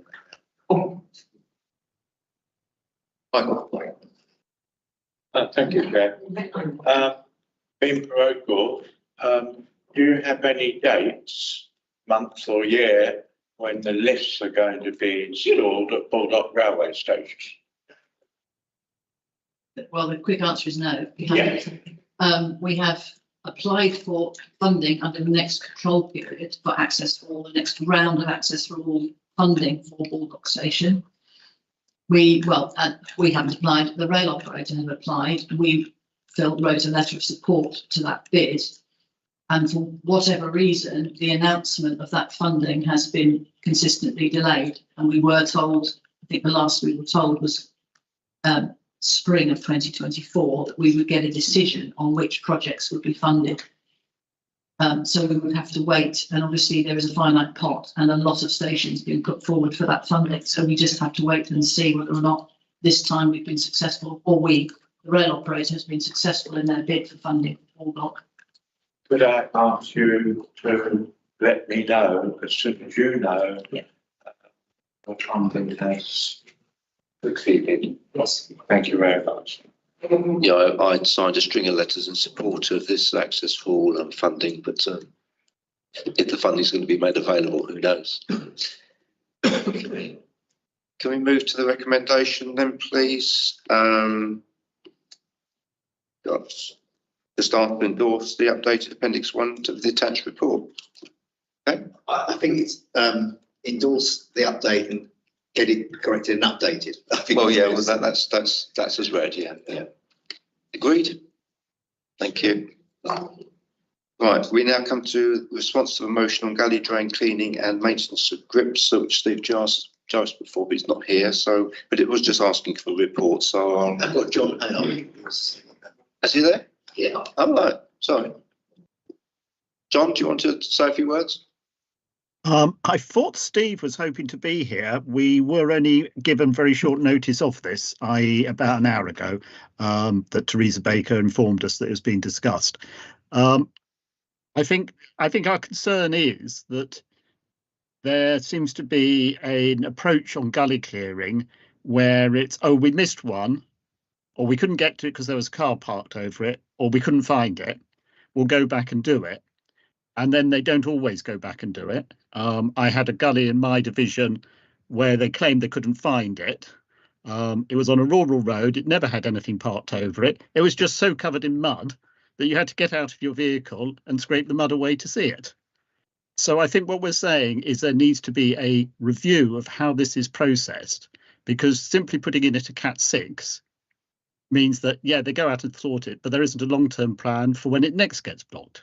And that's, but I think the motion says it all, and the report I was intrigued by. But thank you for the opportunity to say a few words. I believe Peter's going to lead on this one.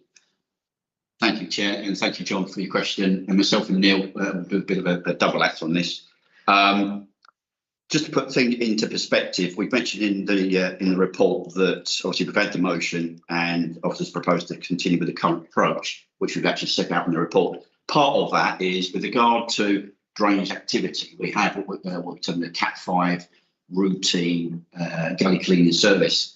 And we've mentioned in the report there that in any one typical year, we clean around 134,000 gullies. That's a lot of gullies. When you break that down, around 11,000 gullies per month. We operate about 5 to 6 gangs, so 100 gullies per gang in terms of cleaning. Operationally, that means that in any one gully, about 5 to 10 minutes, you can gain access to it. Very speedy operation. But what they do is to record any defects or any operational issues, such as if there's blocked gullies, defective ironwork, if there's an operational issue such as traffic management required. So that then is collated and identified, and in terms of operational efficiency, we then have these follow-on programs. That's where Neil will take. Yeah, thank you, Peter.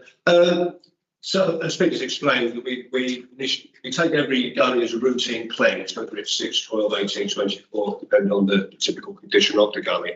And what we do with our Cat 6 budgets is very much a reactive service or proactive, depending on how you look at it. It's effectively dealing with matters arising that weren't planned for, such as Cat 5 support or Cat 4 planned programs.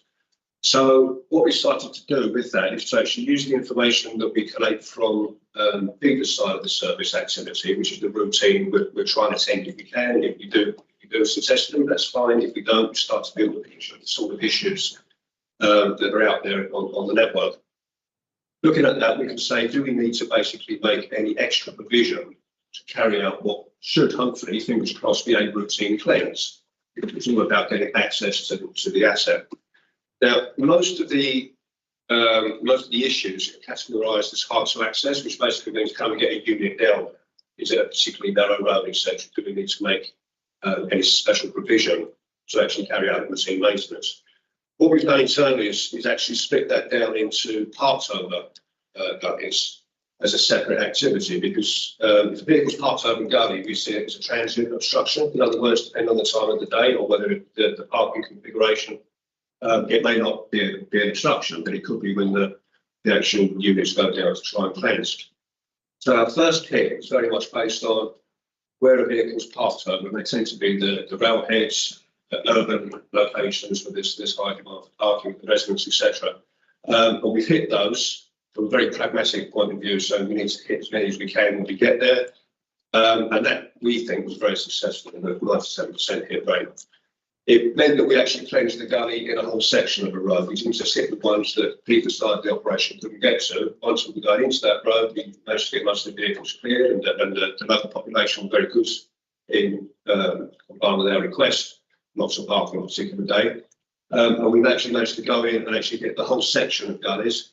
Most of them were cleansed in that hit.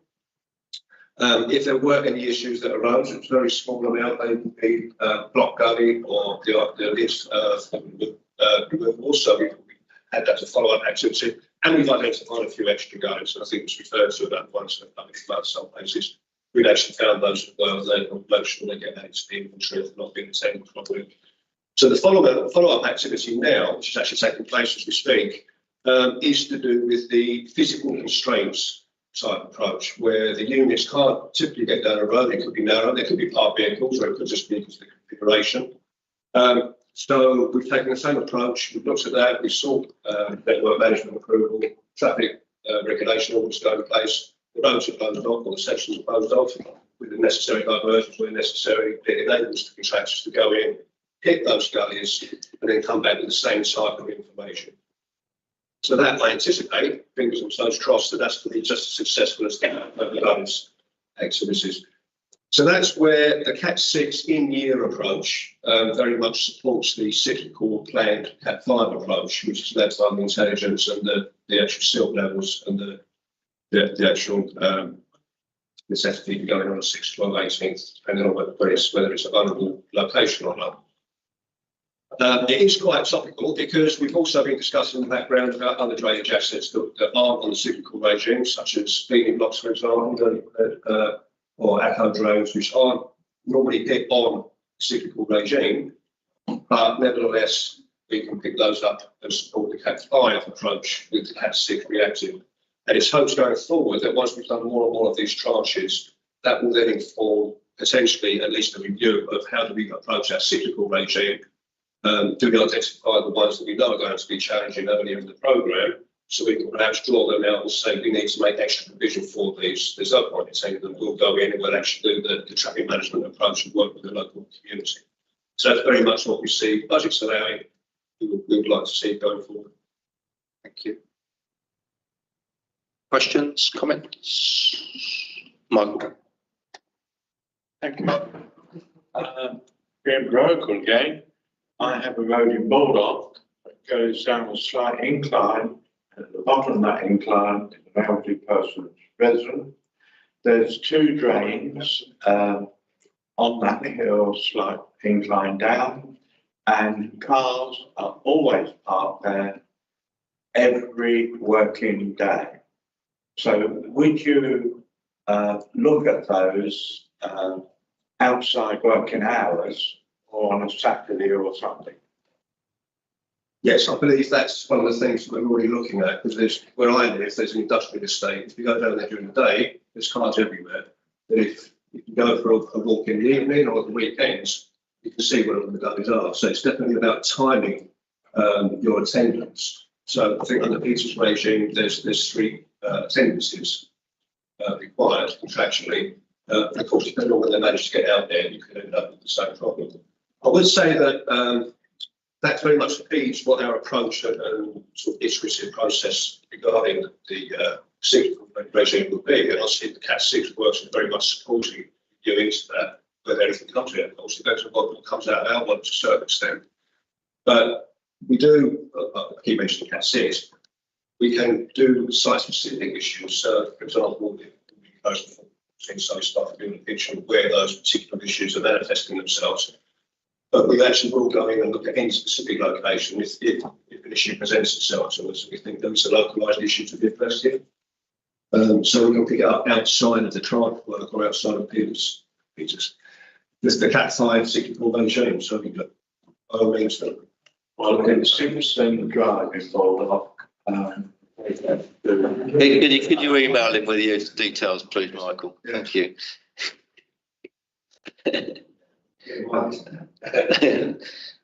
Nigel. Thank you for your. I still have a problem that I find in my division a lot of gullies which are rammed full of mud, and when we managed to find out when they were last cleared, it's something like 2 or 3 years before, and or rather they were visited and there's a report to say they were blocked, although sometimes there are places where there's never any parking there anyway because the road's too busy, and yet the same thing it appears to be the case. I have a problem that because I don't get immediate visibility of what's going on, what the history is of these, I can't do anything. And in conjunction with the town council, it is possible, even if we get notified in advance of visits, to start putting things like no parking signs out if you were to provide them to the town council. Basically, it's better than having you missing visits each time. Obviously, you've got to have a way of dealing with that in other parts of the county which don't have that, but nonetheless, it comes back to how can we make this process work better? Firstly, so you get more hits on the first pass. Secondly, so that when you do miss them out, they are seen to in a timely manner, and also that members can actually see what the situation is in their division, so that we're not left trying to log a fault or have someone else log a fault and say nothing happens. So when we do log a fault, it says your fault will be dealt with in the next 12 months. That's a month would be acceptable, 12 months is not. If I can answer the first part and Neil come in after that. I mentioned a bit earlier in terms of the Cat 5 cyclical clean. They're not missed in terms of it's attempted to clean, but there's reasons why they can't be. And I mentioned either defects, and one of those defects is a block gully. And what was approved by panel several years ago, I suppose, based on affordability and sustainability, another follow-on programme actually sits in Cat 5, but there's also an ad hoc programme in Cat 6 if needed, is this follow-on to deal with block gullies. So some gullies might appear to be blocked, they might have a bit of a crust on the top if you can break through, you can get to them, flush them, etc. Others are blocked solid. That's where we have this follow-on crew. And that time scale was deemed both affordable and sustainable because, we're dealing with a lot of gullies, across the whole network. Operation, it's more effective to batch them up. So that was the reason for that level of service for 12 months. It can be reduced, it will come at a cost. And the performance in terms of Ringway attending to those is very good. But what we do rely is on public information. What's happened over a period of time as well is that the public have been able to report faults, block gullies. The status of gullies is up on the web, so you can actually see if the crew have attended, what's been the status.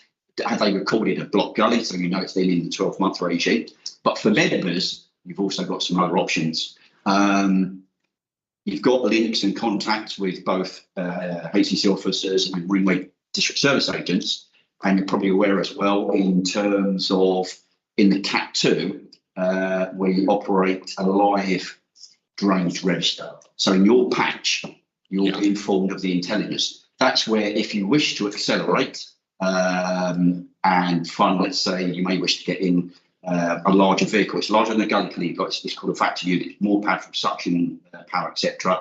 Can cut routes, CCTV, unblock gullies. There's that option as well if you wish to accelerate, let's say, particular issues. On top of that, what might happen as well, and Neil will probably explain a bit more on this in terms of part of that Cat 6 activity. Whilst we're there actually getting to the gully, we want to clean it, but also if it had to be blocked, we'll actually unblock it at the same time. So we're undertaking a number of operations, as well as either repairing defective ironwork or replacing defective ironwork, that sort of thing, if it's broken or stuck-lid and so on.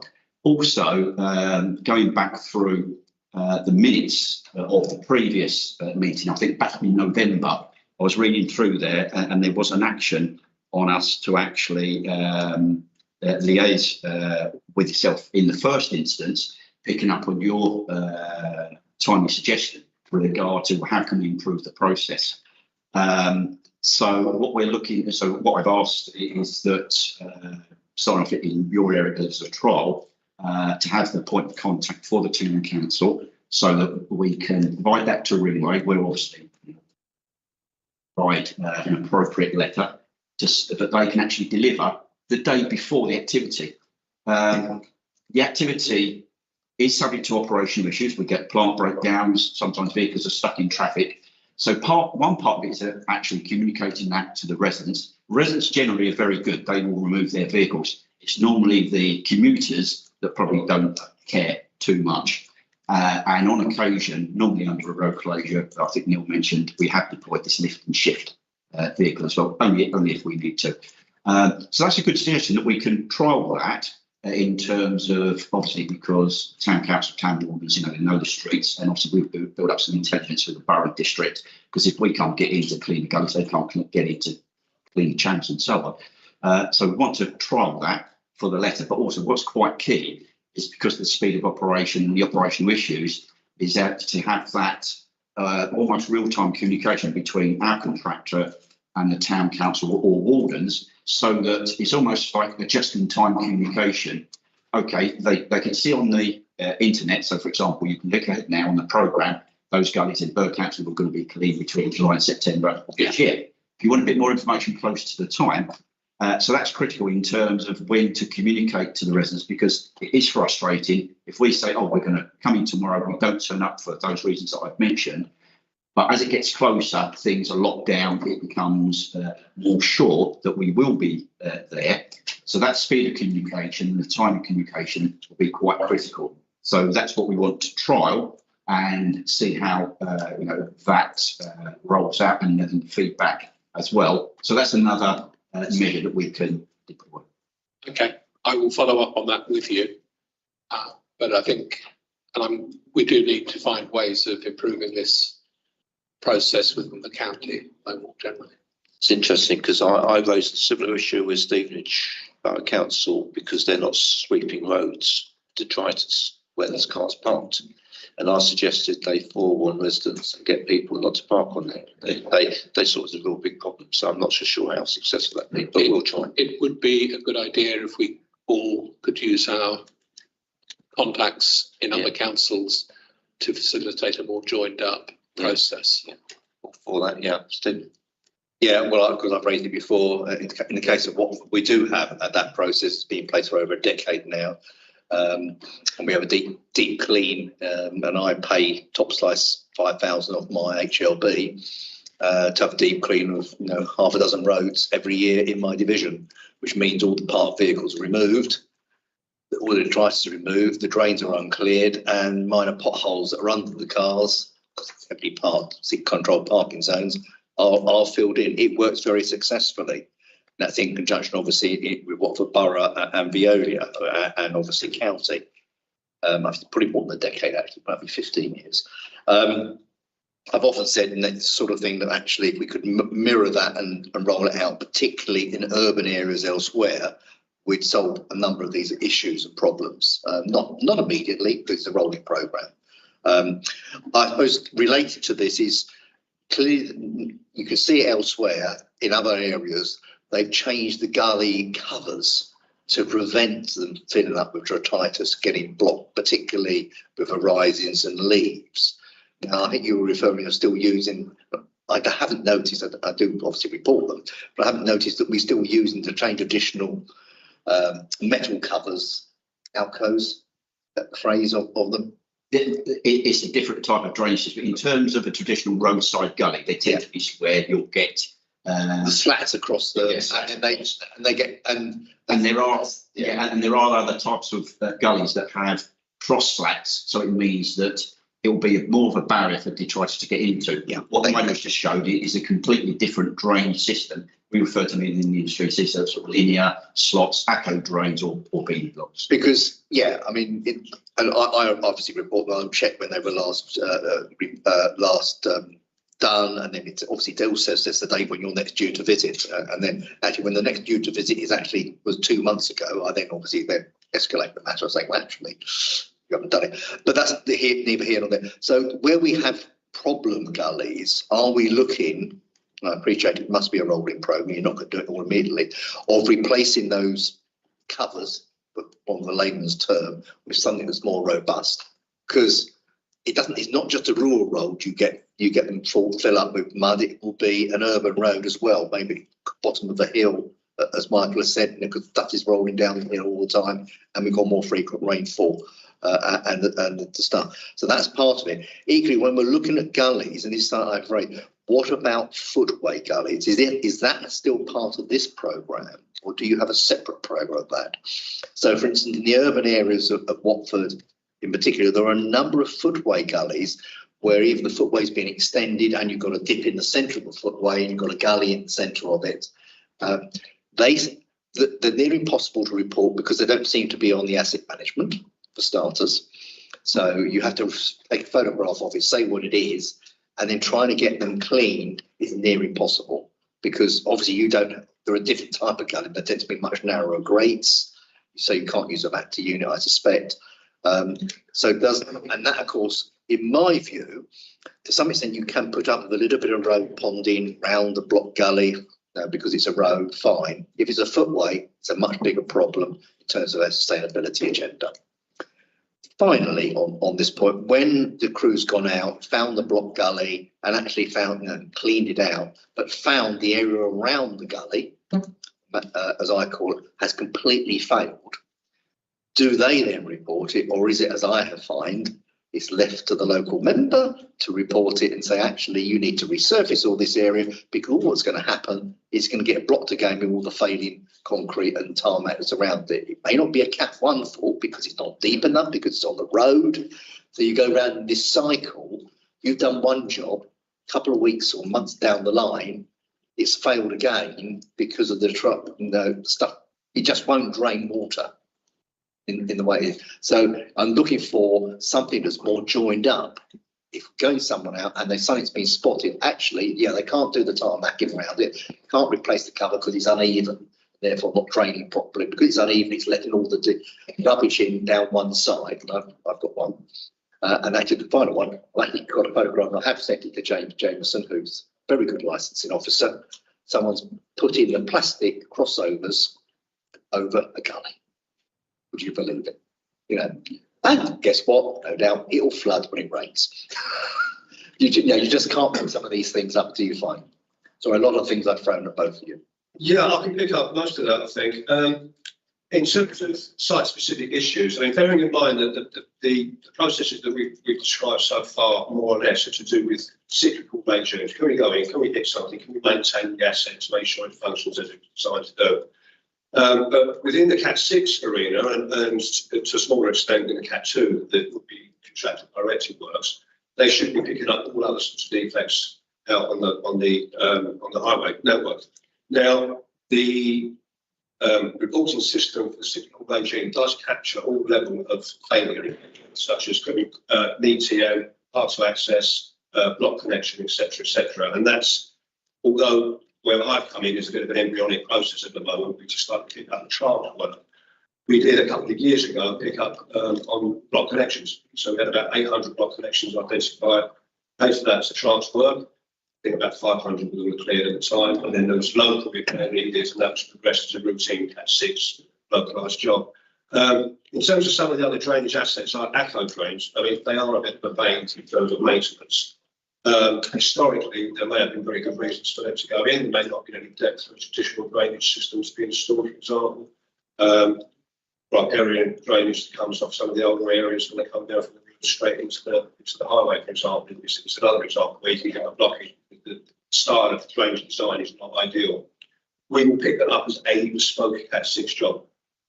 So once that's been presented to us to say there's a localised issue here, we will look at it and say, do we just maintain the ACO drain, or do we actually see if we can actually put an alternative system in, which whilst more costly initially, longevity is then put into place. So it's very much about understanding what the asset is. And I think going back to one of the questions previously, or comments previously about how do we know? I think it's about getting the confidence factor on any particular drain in any particular section to say, are we reasonably confident through previous experience that we can actually go out and get access to that drain routinely? Or are we looking at a certain proportion of those assets where we need to do a little bit more thinking, a little bit more preparation in order to maintain it routinely as an asset? And that's what I think we're starting to work towards. But having said that, any bespoke issues localised, we will pick them up either through the DSA. DSA is engaged with us in the Cat 6 coordination team, brought to our attention, and we say, okay, what can we do? When can we do it? Something to network approval of all the other processes that have to be gone through just to get access. It's very much there, but a lot of the time we need to be informed, funny enough. I know there's frustration on who knows what and when, but we need, the more information that we've got, we might appear that we're not always doing something, we're building a picture. Is it worthwhile keep cleaning a drain or a gully? If there's other influencing factors, that means as soon as you say the back, it's going to be full up again. So is it a bigger scheme that needs to be put in place to say we need to stop them up to the surface water coming off the fields once they've been harvested, etc., vehicles overrunning bricks in harvest time. Whatever it is, we need to get a picture to say what's the best possible solution here. Is it preventative? Is it routine maintenance, etc.? I might just come back on one point on that. Can I just pick up in terms of, and I've got reminded myself actually of one where there is 2 gullies either side of a traffic calming feature, a road hump. And although I've reported them, when the first report came back, couldn't be found. The reason it couldn't be found because the description of it was the wrong road on the fault reporting system, even though I sent a photograph in. But the reason they both pond and flop is because they're on the downslope of a hump. Water is always running off it, detritus is always running off it.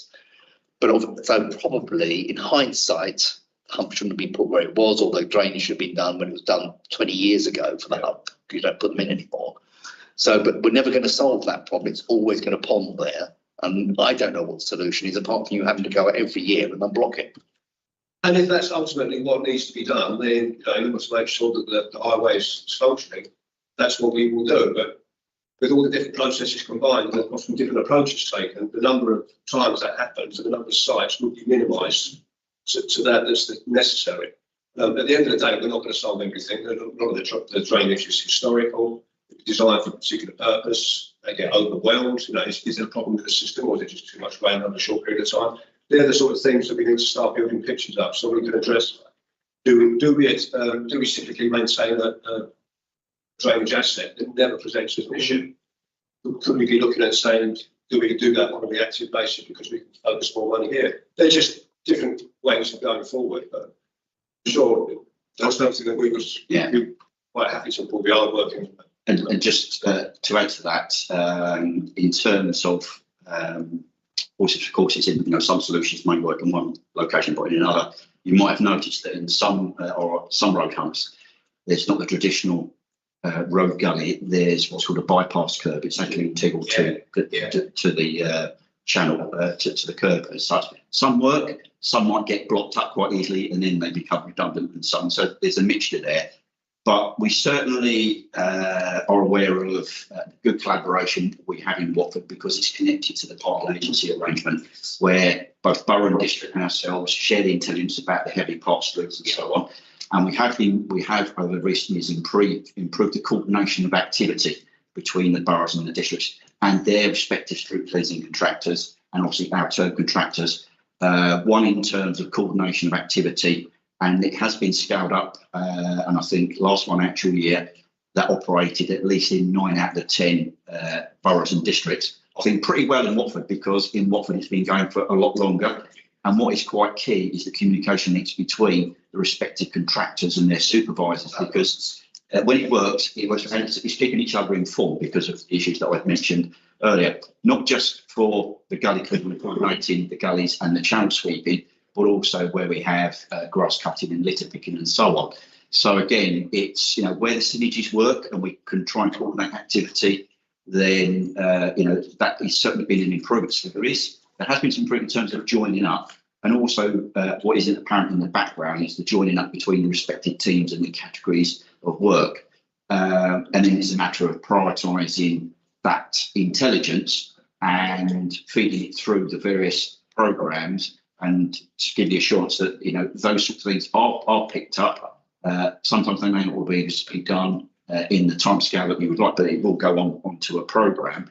And certainly I'm aware that with effective ironwork, if there's an asset intelligence to say that it would help if there was a different type of gully grading to reduce the amount of detritus, or are there other issues at play in terms of repeat maintenance? But also some gullies out there, operational issues will always exist because of the demand for parking, width restrictions, and it's how we effectively deal with that through the approach that we've mentioned.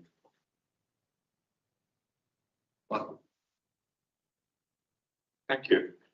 Just for a point of information, in the new waste contract between East Harps and North Harps, it's been agreed in North Harps, I presume it's been agreed in East Harps, there will be no sweeping up and collection of leaves. So that's going to cause now more blockages in our drains. I don't know whether you know of that. We are aware that the root of that it may be related back to huge financial pressures across local authorities. So we are aware and understand, but again, it's how we work with the boroughs and districts to, in the first instance, try and mitigate it, but how do we actually deal with that challenge? So at least we've got the heads up on that. Some other boroughs and districts may be more proactive, because they will know the trees. In some cases, they may act as our agents and managing the trees. So, stating the obvious, in tree-lined avenues, you get more lethal.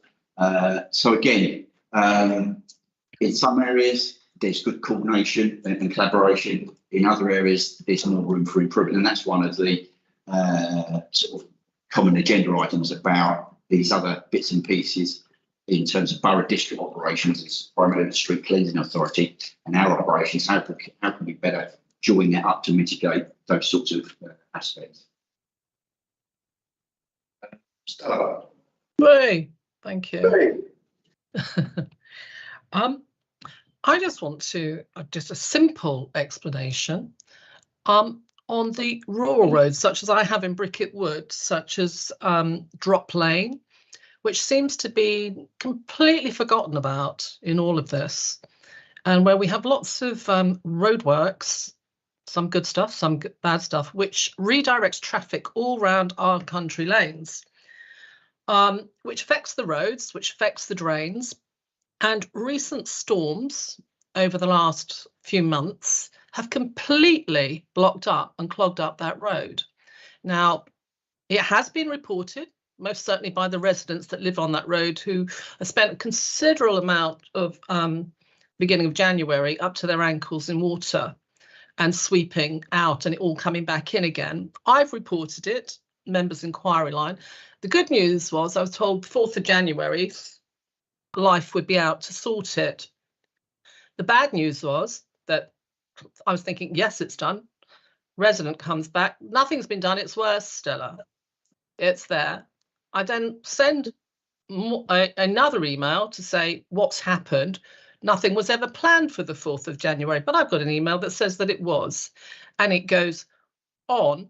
However, in the meantime, these country lanes, with the traffic going during them, the 40-mile-an-hour zones, the traffic whiz round the corners, they test them out when the roads are closed down, not always by ourselves, by Affinity Water, etc. But it all affects what goes through these areas. But in the meantime, the drains are blocked. Any more rain in the next couple of weeks, exactly the same thing will happen. Flooding will come back. The river did, yes, it did overspill, it came up. But it's what are we doing with what I call the forgotten areas that need quite a lot of maintenance and a bit of love and care. Simple question, how about rural roads? Thank you. Thank you. Yeah, but in terms of the immediate concern, I'm not aware of the issues, but I'm quite happy. Someone should have made you aware. Well, it depends on who was actually responding to what the actual issue was, what the presenting issue was. It could well be Greenway have picked it up, that they were actually going to go in and do a cleanse on the system. We do have a mechanism that Peter reviews annually, I believe, Peter, tell me if I'm wrong, where we actually look at the cyclical timescales, and where there are highly vulnerable gullies, for example, they may well be put on 6-month regime. So we do move from 6, 12, 18 months, depending on. Yeah, I know. I'm going to stop you because you're doing really well at going through what we do, what we should do. But I'm telling you, it's not happening. What do we do when it's not happening? I think what would help is if you send to us that specific example, whether or not it's a breakdown in communication, because what we've mentioned slightly earlier are these follow-on programs. So in addition to the Gully Clean, there is a Cat 5 program that will play all of the block gullies. In addition to that, we mentioned the Cat 2 register, so members have got some options there in terms of dealing with specific issues. We've covered off the Cat 6 programs in terms of getting to those different tracks, but also in some cases dealing with block gullies at the same time. On top of all of that, the drainage system has been in place for many years, as in a number of authorities.